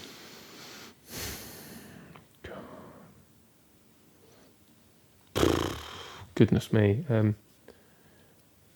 That's tough. Do you have a favourite finger? Do you actually? Yeah. What is it? All of them. Well, that doesn't They're all count. pretty good. I don't know if I've got a favourite finger. That does eerily sound sexual as well, doesn't it? That's a hat trick. That's a hat trick. We've had our 3 naughty moments of the show. If you happen to be playing Drink Whenever We Say a Euphemism, you're probably on the floor right now. I don't know. It would likely be something off of Sgt. Pepper's. That's fair. It might be Day in the Life. Day in the Life is excellent. It might be Lucy in the Sky. Oh, okay. Fair. It might be. I did have a moment of really overplaying that one back in sixth form. I like Penny Lane. I like Eleanor Rigby. Penny Lane's good, yeah. Eleanor Rigby's a banger. Those are the 3 I'm going to give. I'll leave it there. Yeah. Fair enough.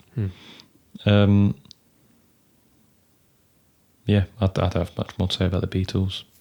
They're a band worth listening to a lot, I think. No, you guys have heard of them. You know. Yeah, they're sort of underground and don't really get much coverage. I'm happy to see that internet joke of the Beatles being overrated seems to have died out. Yeah, because everyone knew that it was a load of rubbish. Exactly. Yeah, Yeah. just waited for it to go. They're perfectly rated. That's it. They're perfectly rated. Yeah. 4 points. Well done. Thank you. Thank you very much. Yeah. I'm not sure if you've heard of the story that they wanted to, on their album cover, they wanted to spell out help in the, I'm not sure what you call it. It's Semaphore. like semaphore. Is that those in the airplane signals? Yeah. Airplane semaphore. signals. But they did it, and the apparently the guy who was like doing the album cover said, Sure. "Yeah, this looks rubbish. We're just gonna do it so that they're holding it in just random ways." Oh, okay. So they wanted it to spell help, Yeah. and they did that. Yeah, apparently it worked good, but I wonder what it does spell, if anything. I have to look that up. something random. Yeah. Okay, this was your 8th one. This reminded me, this one, of, is it your 8th? It is my 8th, I It's your believe, 8th, yes. Okay. Yeah, this reminded me of a certain game I've not played, but I have. Okay. I need to play, called Undertale. I'm pretty sure I've heard too much of the Undertale music. I'm sure it isn't. Maybe it's from another game that this chap has made. So I put Toby Fox. I don't think it's Toby Fox. But it did remind me of him. It's got, well, what I don't think, because this term still feels a non-music term yet. Okay. But it feels like what you might describe as like dreamcore. Yeah, you're right. I genuinely agree with you. You get a few Undertale tracks that end up in Those dreamcore playlists, playlists. I just titled it Resplendent Glory, which is in reference to a classical piece by Rosano Galante, which I quite like. Chris knowledge.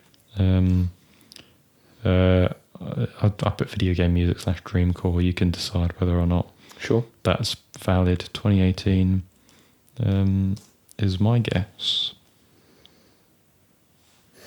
I'm getting ready to type in what I presume is coming. I might have to give you a donut, Chris. I'm very That's sorry. fine. I hate to do it. That's fine. It genuinely upsets me. No bother. I'm going to ask you one question. If I were to be asked this question, I want you to tell me who you think I'd give as the answer, basically. Sure. Who's the GOAT? LeBron James? Not LeBron James, no. Who's the GOAT? The greatest of all I time. don't think Mohamed Salah's made music. Well, you talk every time he's on that pitch, he's making music. Is this Peter Gabriel? No, that would be huge, but it's not gonna Peter say, Gabriel. yeah. Think back to a recent conversation we may have had across the channels of social media. Is this your mate? What, my mate? Is this your mate, Adam Bossage? No, I thought you were onto it. So, Okay. you put something on your story not too long ago, Okay. and I replied to it by talking about someone who I believe to be the GOAT. I'm with you now, yes. Hiroshi Yoshimura. This is Hiroshi Yoshimura. Cool.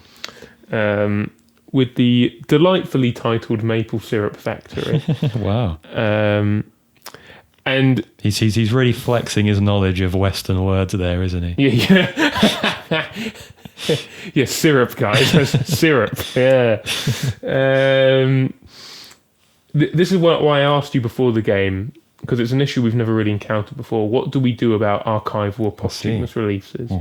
Do we, when it comes to the year, do we mark on the year of composition or the year of release? And we said year of release. I put in both, just a point of interest. Release, yeah. Written 1987, released 2006.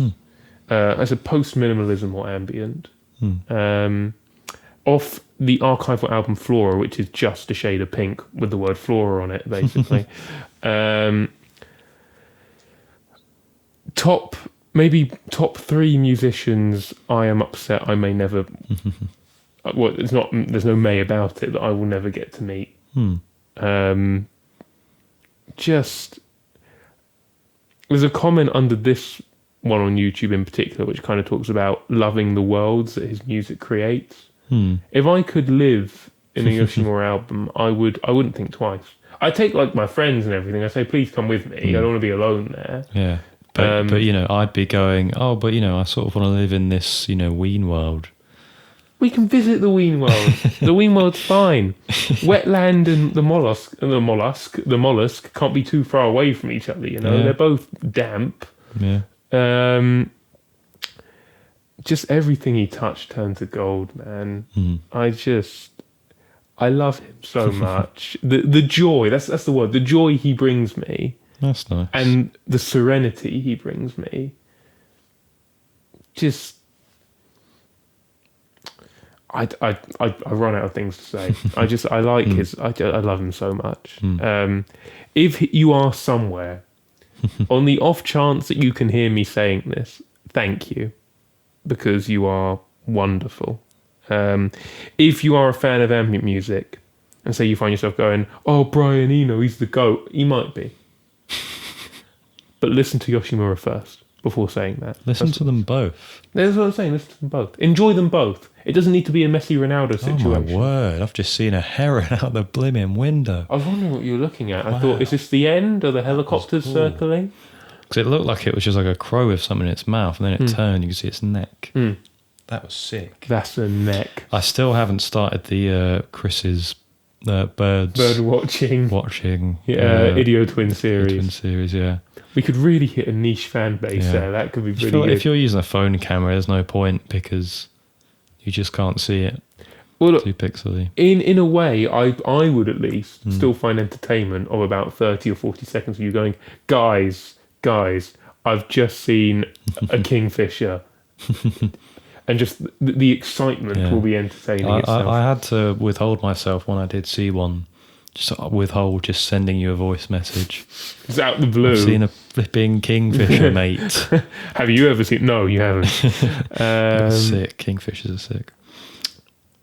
Sorry, continue. No, it's okay. No, what I was saying is it doesn't need to be a Messi Ronaldo situation. We can enjoy both. We can enjoy both, and that means that you'll listen to Brian Eno at some point. Oh, no, I'm going to listen to Brian. No, I definitely am. I'm not. It's the list, man. I get to him when he shows up in the list. Okay. I'm not putting him off. Okay. It's just this guy will always have a special place for me, and that's that. I'm afraid that is a donut. I don't feel happy about it. That's fine. I feel like I've probably had all ends of the spectrum with Yoshimura. That wasn't me to say that I don't like. I quite like Yoshimura quite a bit. What king? I just like Eno also to a decent extent.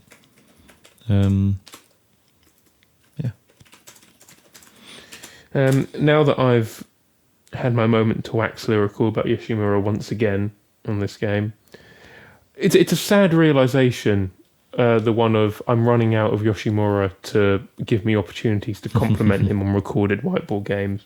I don't know how much more I've got to use, but we'll see. We come to you. This is probably one of my worst answers. I just had no real metric for figuring out who this was. I said Toto. That's wrong. I know it's wrong. Halfway to the Sky, 1974. Rock. Well, I feel like I've sort of done what you do with the ambient music that I just don't get. This is one which, if you got, I would have been heavily surprised. Oh, okay. The main reason, I don't know how I came. Genuinely, this is not a popular album at all. Okay. I don't know how I came across it, but I mainly chose it because I was scrolling through albums I could use, and this was like a perfect reflection of the white and blue color scheme. Oh, cool! Which so is blue and white. Oh, it's a Joker. No, yeah, it's a Joker, but as in it's the black opposite colors, black and red, bit lighter, pink, too light. orange? Yes. Black and orange. Yeah. Ooh. Because on the colour wheel, blue and orange. Oh, are opposite each complementary other. colours. I'm Yeah, so yeah. sorry. Yeah. This is a black and orange Art cover. theory, guys. Colour theory. Yeah. I'm saying orange. The band is called Apple. Ooh. It is a picture of an apple, but the apple looks orange, but doesn't look like an orange.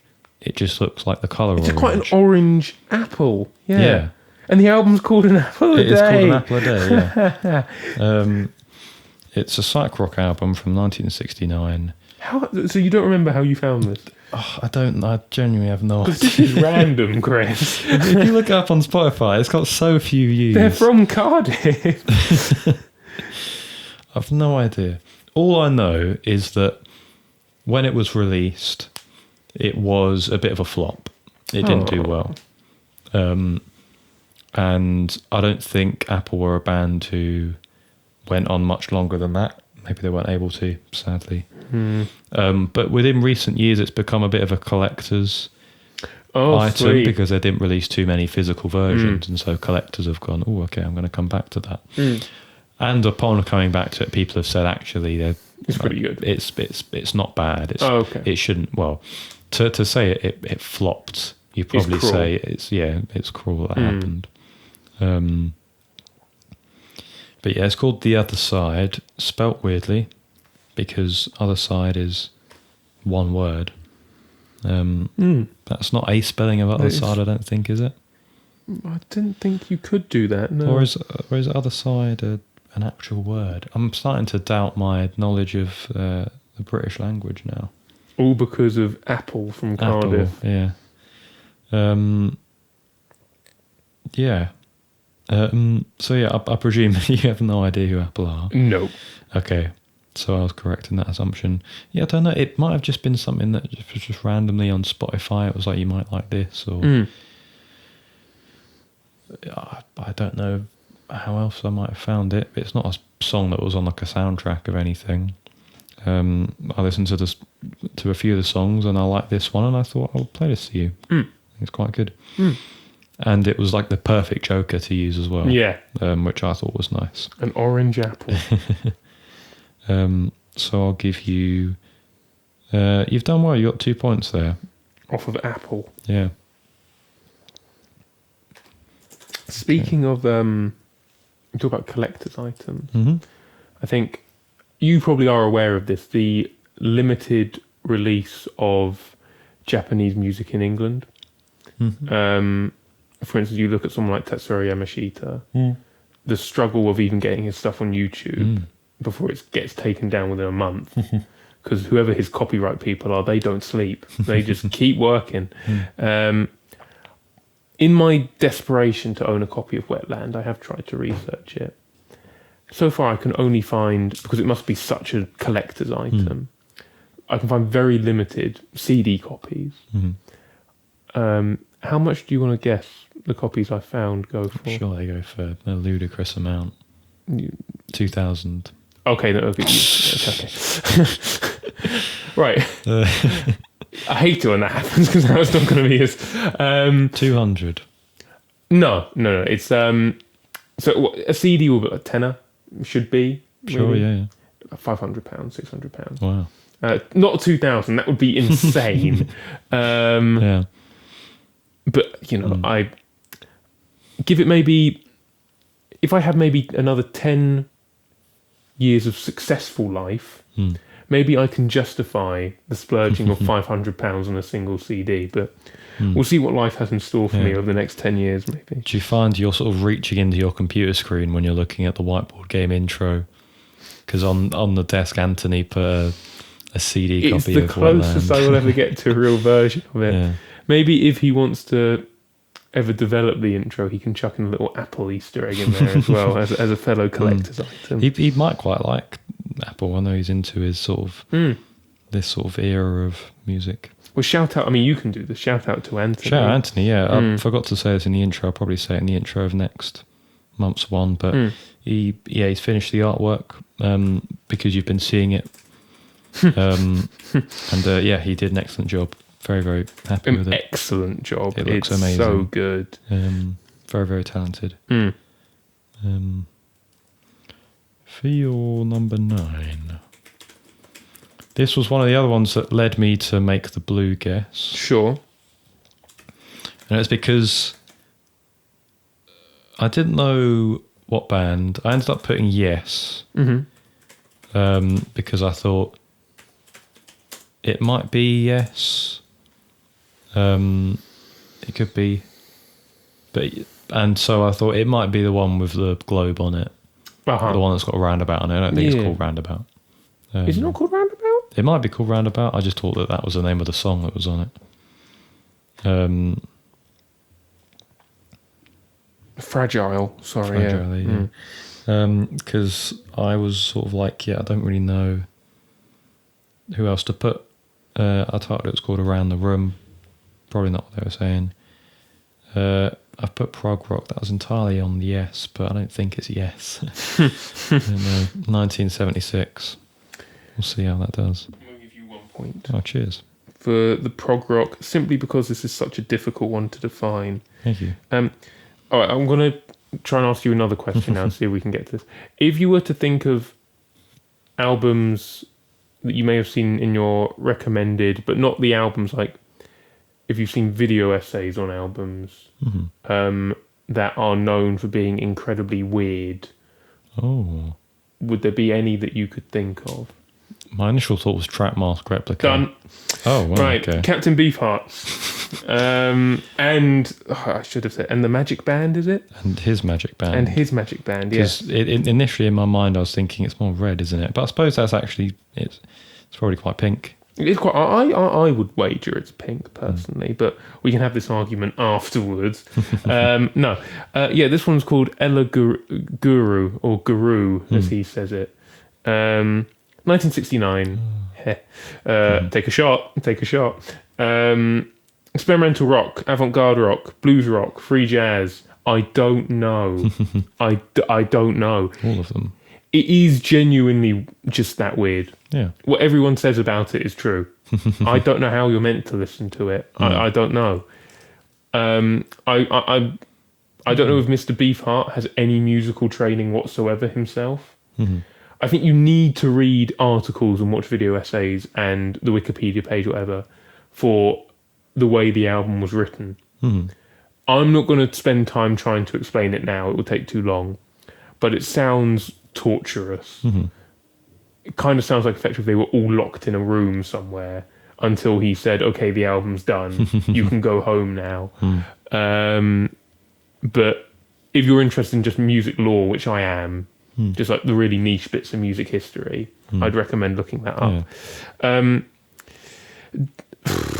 You need to listen to it because it's important in a sense. But please don't go in expecting to be like, to leave it going, God, that was so avant-garde and I loved how impressive it was. And God, the intelligence on display and everything. It sounds kind of rubbish. And you've got these arguments of going, oh, no, because he's playing in 5/4, but then the other guy is trying to do like Scotch snaps and 6/8 and everything at the same time. So it's actually really technical. I don't know if that's true. I just don't know if that's true. I think it might just be chaos, effectively. You do get these weird moments of clarity, like the chorus of this. It still sounds bad, in inverted commas, but there's like a rhythm to it, which doesn't really come all that often. And it's almost tonal, like very nearly tonal. Don't listen to it expecting to have entered a new plane of enlightenment by the end of it, kind of thing. Listen to it in the knowledge that it's going to be a really weird one. But I would still recommend it as an important piece of musical history in a way. And please look at the backstory because that's bonkers. I'll give you 1 point. Thank you, yeah. You're welcome. I'm surprised I haven't got to this. This is an album that I've known about since school and I feel like I would have listened to it back then, but I just never got around to listening to it and I'm surprised I never have. Well, see, similarly, I've known about it for ages and the way my eyes lit up when that was next on the list of just, it's finally time. Yeah.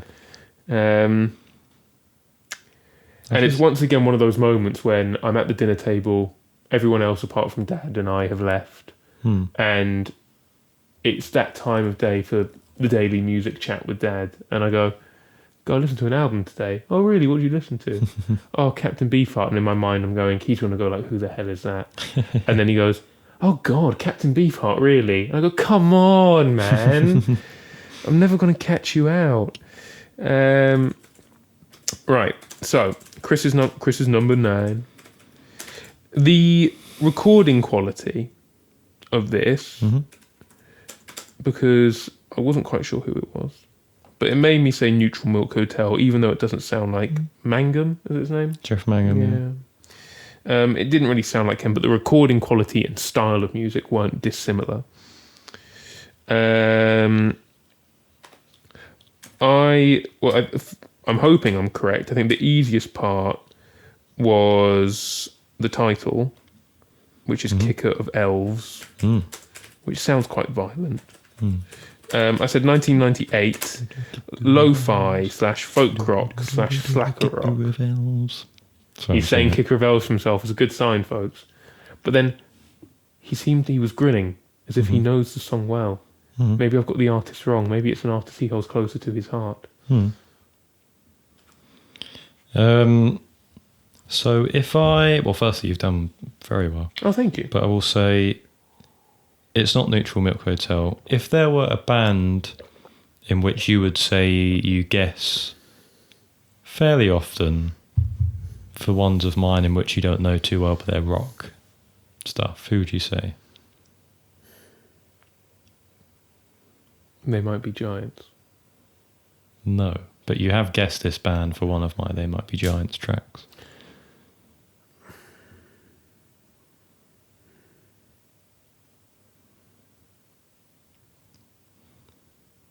Guided by Voices. Yeah, it's Guided by Voices. They get me again. They get me again. But apart from that, you got 3 points. So, Thank I mean, you. you've done very well. Thank you very much. Kicker of Elves.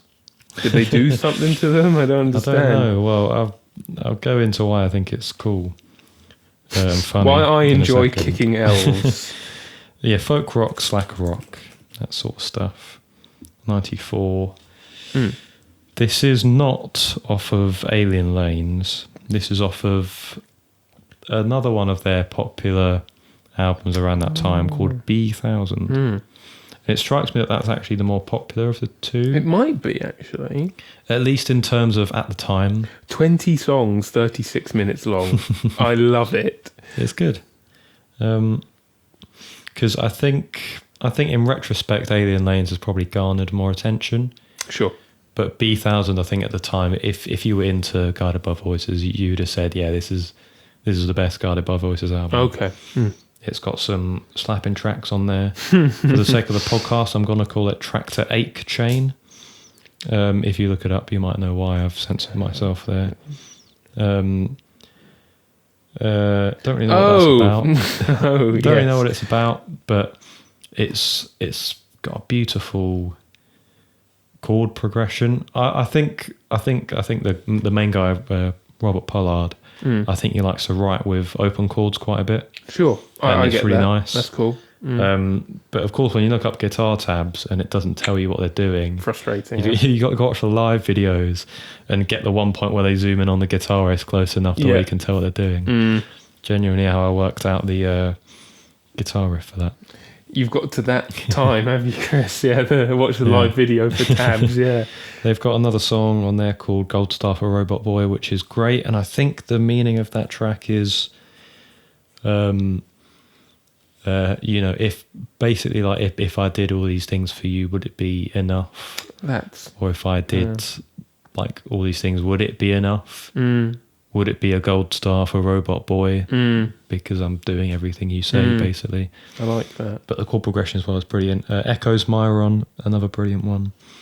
And Kicker of Elves was the one which on first listen caught me the most. Because it just sounds very dystopian.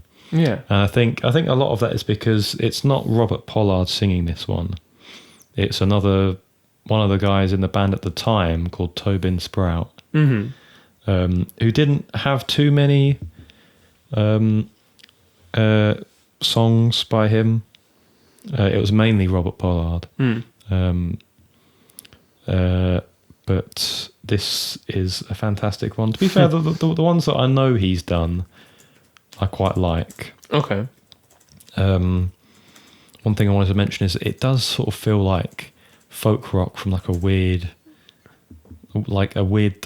dimension, almost like Adventure Time. Yes. Sort of. Yeah, that's what an It's just amazing odd. shout. Yeah. It's just very odd, very dystopian. And I think the lo-fi-ness adds to it. Yes, completely. I remember watching this video of a guy ranking the albums, and he put this first, which makes sense, but he put Alien Lanes really far down. Oh. And it felt Weird. more, when he was talking about it, it felt more like he had a vendetta against the fact that in his mind, Alien Lanes was the album that stopped them from becoming a big band. Because when I think about it in terms of like a band called like Ween or something, I'd never heard of them. don't manage to say what I mean properly. But yeah, when I think of their stuff, I think there was a point in which they went from the lo-fi sort of homemade stuff to having like proper big studio stuff when they signed to Elektra. They had that point, and I think that point did make them more popular because a lot of people would say their best albums are Chocolate and Cheese, The Mollusk, Quebec, stuff like that. And I think I haven't listened beyond these two albums for Guided by Voices, but I take it that they were able to have more hi-fi recordings later on. Okay. But B1000 caught a lot of people's eyes, and then I think people were like, oh, what's the next big one going to be? And they put out Alien Lanes, which a lot of people liked, but this person reviewing the music, it felt like he took vendetta against it because it was the one which should have been their biggest one, and should have been more, and should have been able to get them bigger than they were, but I don't know. I get it. I'd be tempted to say that sometimes the quality of the music speaks for itself. It's kind of like in various sports, you get the line of like, like all the kit but no sense kind of thing. It's, you either have the sense or you don't. It doesn't matter how good the tennis racket is or something. But maybe it comes back into image, which is such an important thing with music. It doesn't matter how good the song is, you have to tick a certain few boxes. And if there's a bit of a fuzz on the music, you're cutting off a huge market, maybe, I don't know. Yeah, which is a shame because it is nice. And I like the intimacy of that feel. I feel like with a few, they can be jarring. I wouldn't say this feels jarring. Sure. I think what's more jarring is the title than anything else. Kicker of Elves. Yeah. Kicker of Elves. I say it randomly around the house, and my family must think I'm going a bit loony. But yeah, if you want to get into Guided by Voices, heavily recommend it. Choose whichever album. You don't need to listen to one to get the other. They're both really good. They've got loads of albums. I mean, they're probably a band I acknowledge that while I like, I definitely won't listen to all their albums just because there's so many. Maybe about 40 odd I've had a look. Robert Pollard's solo stuff, he's got I don't know how that man makes that much music. He just does. And it's not even like you're listening to it going, there's not like a point of this. Like it feels like all these are songs that he's written and put a lot of effort into the lyrics of. Sure. Because they're lyrically good and they make sense. So yeah, would heavily recommend it. They're good. I like them. 3 points, as I say. Thank you very much. Thank you. Yeah, Guided by Voices are a band I am eager to get into, but once again, I fear the sanctity and wrath of my list. I want to get into them because it fascinates me, albums that are constructed like that. It's like an album, it's like the tapas of albums. A lot of short dishes, but they constitute a full meal. And that style of songwriting is the complete opposite of how I write, which is, I'll give you 6 9-minute songs and that's a full album. Putting in everything you can. Yeah. Exactly. The journey, right? Yeah. But then all those short tracks come together and they make a journey instead, and I find that really cool. Yeah. So I am eager to get to them. He does it very well. He's very good at writing good short songs, Robert Pollard.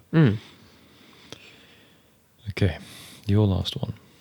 This is, I feel like I've got a bit more clue with this one. I feel like I've done a bit better on this one because I thought I recognised who it was. I think you've played them to me before. Sure. They're an maybe Midwest emo band. Emo. That, as I say, you've played me before, and I think now I'm thinking about it.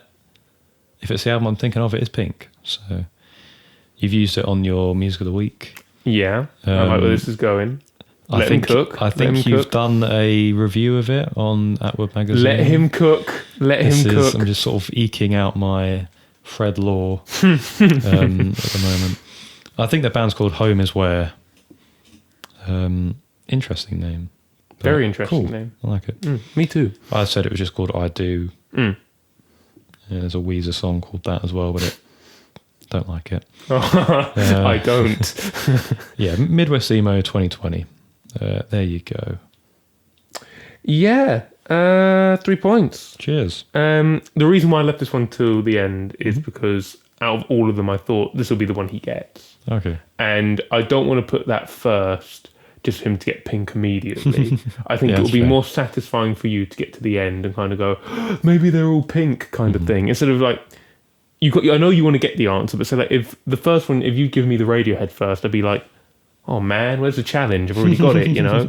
I didn't have that moment of doubt. I wouldn't have had it if it had been first. But yeah, this is Home Is Where. This is called Yes, 1,000 times yes. 2023. I said screamo, post-hardcore. They are an emo band. They're a Midwest emo band, all of these things. So I gave you the point for that as well. Fifth wave emo, do you say?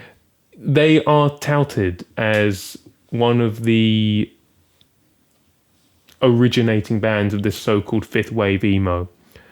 I struggle with genres sometimes in that I think a lot of it is just for marketing purposes. What I would say for sure is it must be pretty cool to have some very reputable publications ascribing a new genre to you. Absolutely. You know, whether or not you agree with it, to have some people that, in terms of music, appear to be quite clever, saying, oh, these guys have got a whole new sound and we've got a name for it, must make them go, it would make me go, oh, wow, thanks. I didn't think I was doing that, but Yeah, cool, if you want to say I'm doing something new, that's fine. Surely that's what most musicians want nowadays. I don't know, to be told you're doing something unique and new.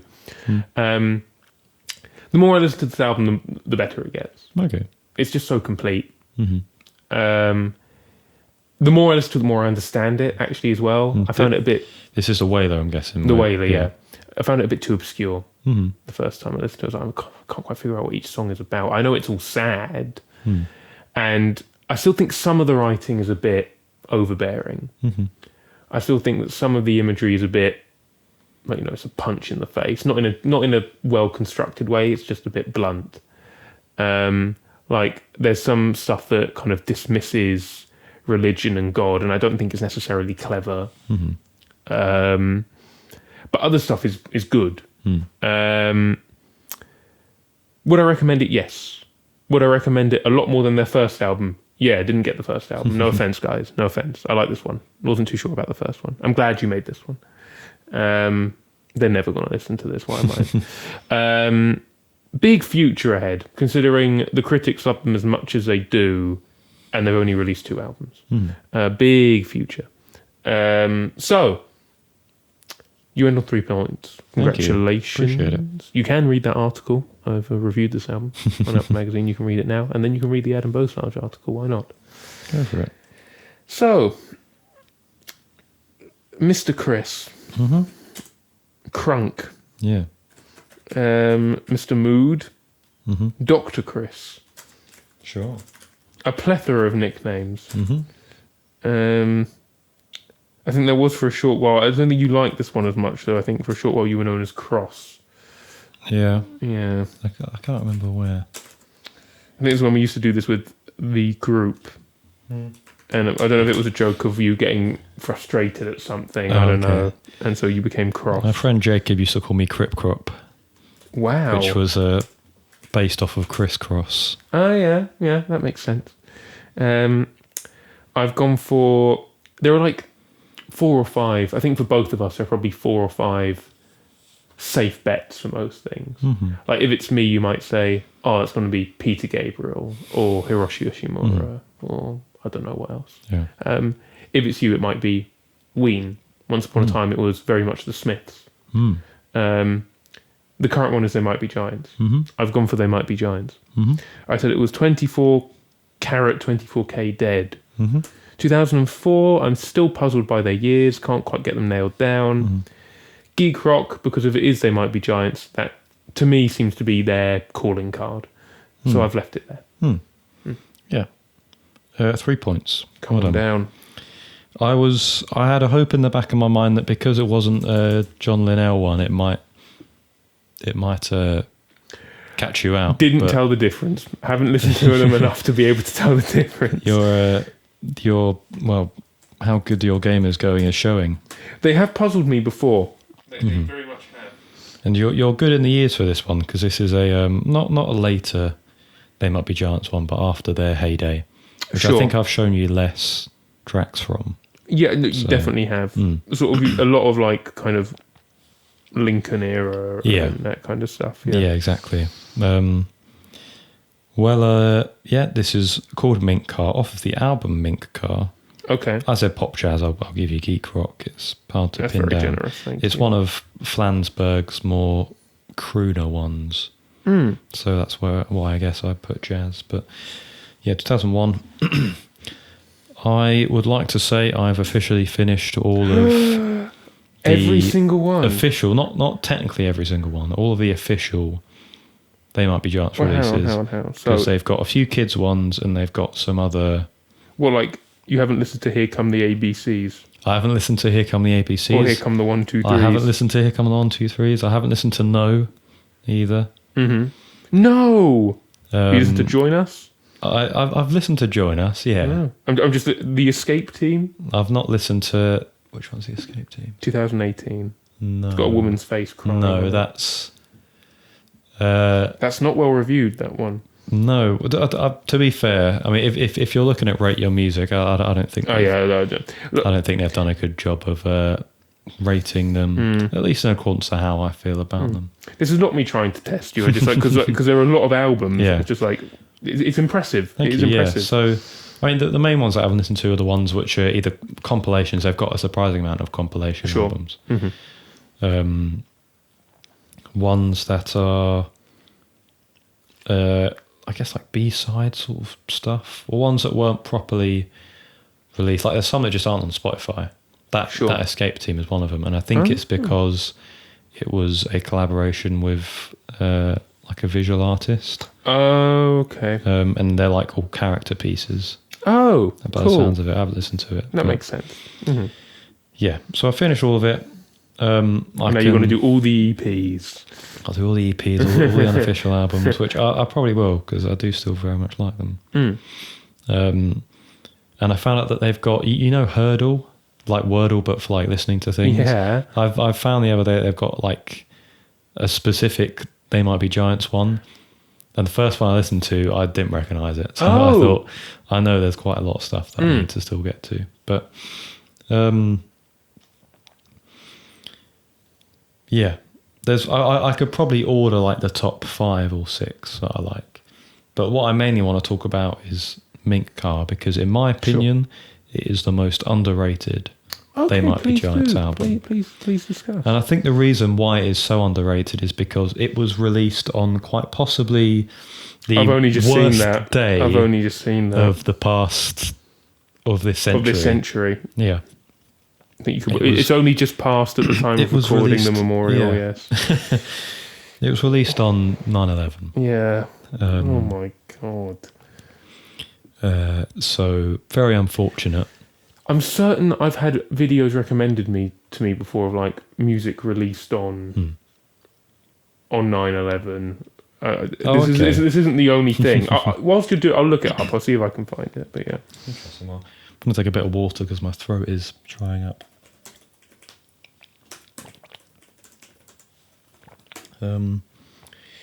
Yeah, it's in my opinion, it's a good album. I'm not saying that 9/11 caused this album to be reviewed badly. I just think when it's released on a day like that, I feel like it's unlikely to have better reviews, I guess. Becomes associated with the wrong thing. Yeah, I guess so, yeah. It's to the point where on Spotify, it doesn't tell you the exact day, it just says 2001. Which for all the other ones, it's got the actual day. No, let me, before you continue. So, Mariah Carey's Glitter is one. Bob Dylan, Love and Theft. Ben Folds, Rockin' the Suburbs. I'll tell Dad that one, see what he thinks about that. Yeah, Mum will like that one. I think she likes Ben Folds. Oh, you got 2 Ben Folds fans. There you go. This is an interesting one. The Blueprint by Jay-Z. Oh yes, I think I did know that, yeah. Nickelback, Silver Side Up. Slayer, released. All right. And then I think, let me fact check this one.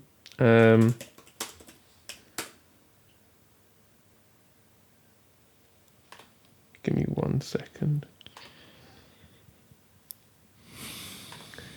This is also White and Blue. The Glow Part 2 Oh, I didn't know that. by the Microphones. Oh. There you go. You may continue. I'm so sorry. Well, maybe that's made my point void because that's a very, very well-received album. I don't know. I think there's still a point to be made. I think there's definitely still a point to be made. Yeah, what do I have to say about Minka? I feel like it's the They Might Be Giants album that has the biggest disparity in terms of their best stuff and their good stuff. Okay, sure. Like I would without a doubt say that it's got some of their best material on it. Okay. At the same time, I would without a doubt say it's got some of their worst material on it. It's a mixed bag, but I think the amount of good stuff and the amount of decent stuff hoists it up for me because I find that in a lot of the much later They Might Be Giants albums, it's very rare that you get more than like maybe 1 or 2 songs you really like on it, and then the rest are, well, I like, and then the rest are sort of meh. And I think, I mean, I could name you the ones on there that I think are some of their best. Bangs, it's one of their poppiest, but it's also one of their best. Yeah, it's so good. Such a good track. Another First Kiss is decent. I like the guitar riff at most. Sure. Hovering Sombrero, one of my favourite They Might Be Giants tracks. It's so beautifully written, very clever. Hopeless Bleak Despair is another one which I think is very clever and very good, very likeable. They do a cover of an old song called Yeah Yeah. I'm not sure if it's like a jazz sort of easy listening sort of song. That's quite good. I quite like that. My Man, another good one. I think what My Man does very well is it really pushes their more electronic direction, which they don't expand on too much later in their discography. You sort of get it here and there. Sure. But when it does come, I think it's always very, very welcome. Push Back the Hands of Time, for example, off of I Like Fun is a good one that's more electronic-y. Finish with Lies is decent. And Mink Car, the one that we're talking about, I think it's about... I think you'll probably find with a lot of John Flansburgh ones, he writes a lot about, I'd probably say capitalism, which is quite ironic given the release date. Well, hey. And I presume against, not in favour. Oh yeah. Because he writes a lot about sort of very lowly jobs that you might be working just to make a little bit of money, which is, in his own experience, he's worked quite a few. Of course. Many musicians do.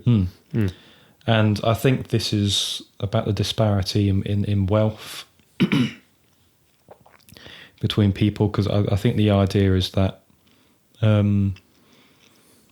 it's just a very dystopian idea to have, that you get hit by a car and basically everyone involved telling you it's all in your head because I've been able to pay my court fees and not have to go to jail for it.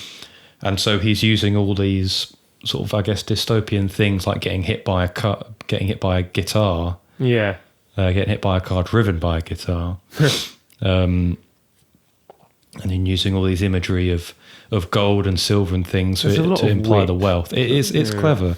I think that's something you find with a lot of They Might Be Giants songs. You find within the music there's a lot of wit, and they use their wordplay quite well.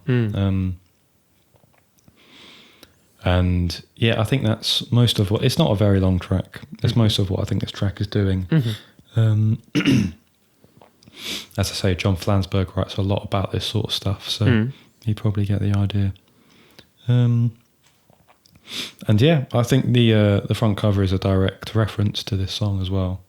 It must be, because it's got the car, and then almost sort of like a body double sort of falling apart. You're a dummy, yeah.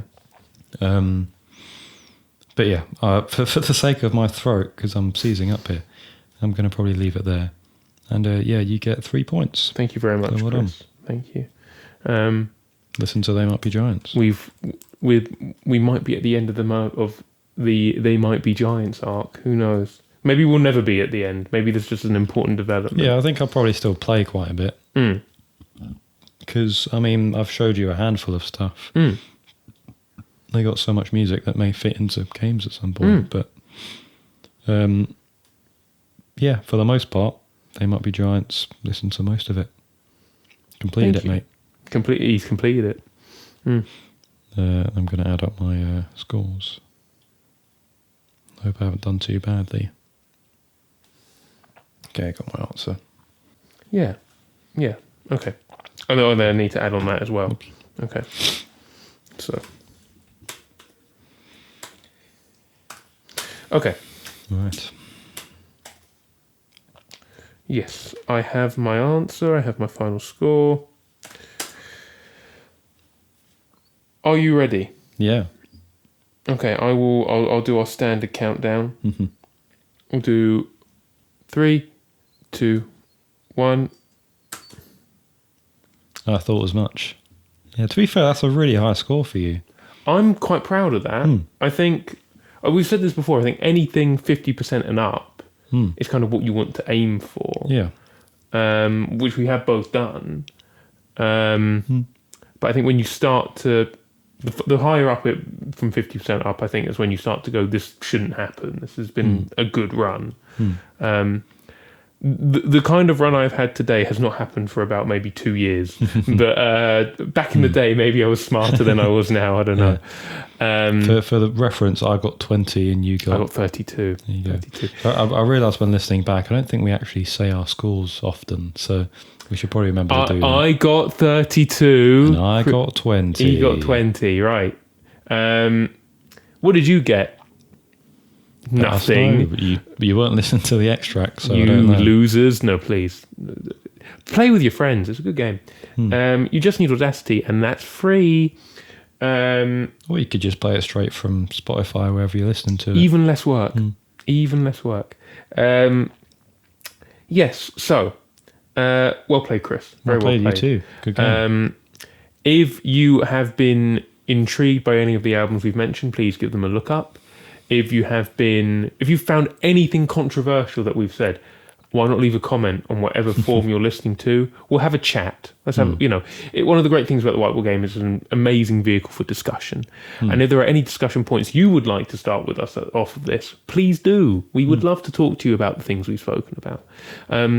If white, blue, or pink happen to be your favourite colours, give some of these albums a go. If you happen to like apples that look like oranges, listen to that album by Apple. And if you like the Deftones, listen to Deftones. Yes. If you like a man moaning and then screaming in your ears, like really close to the microphone, listen to Deftones.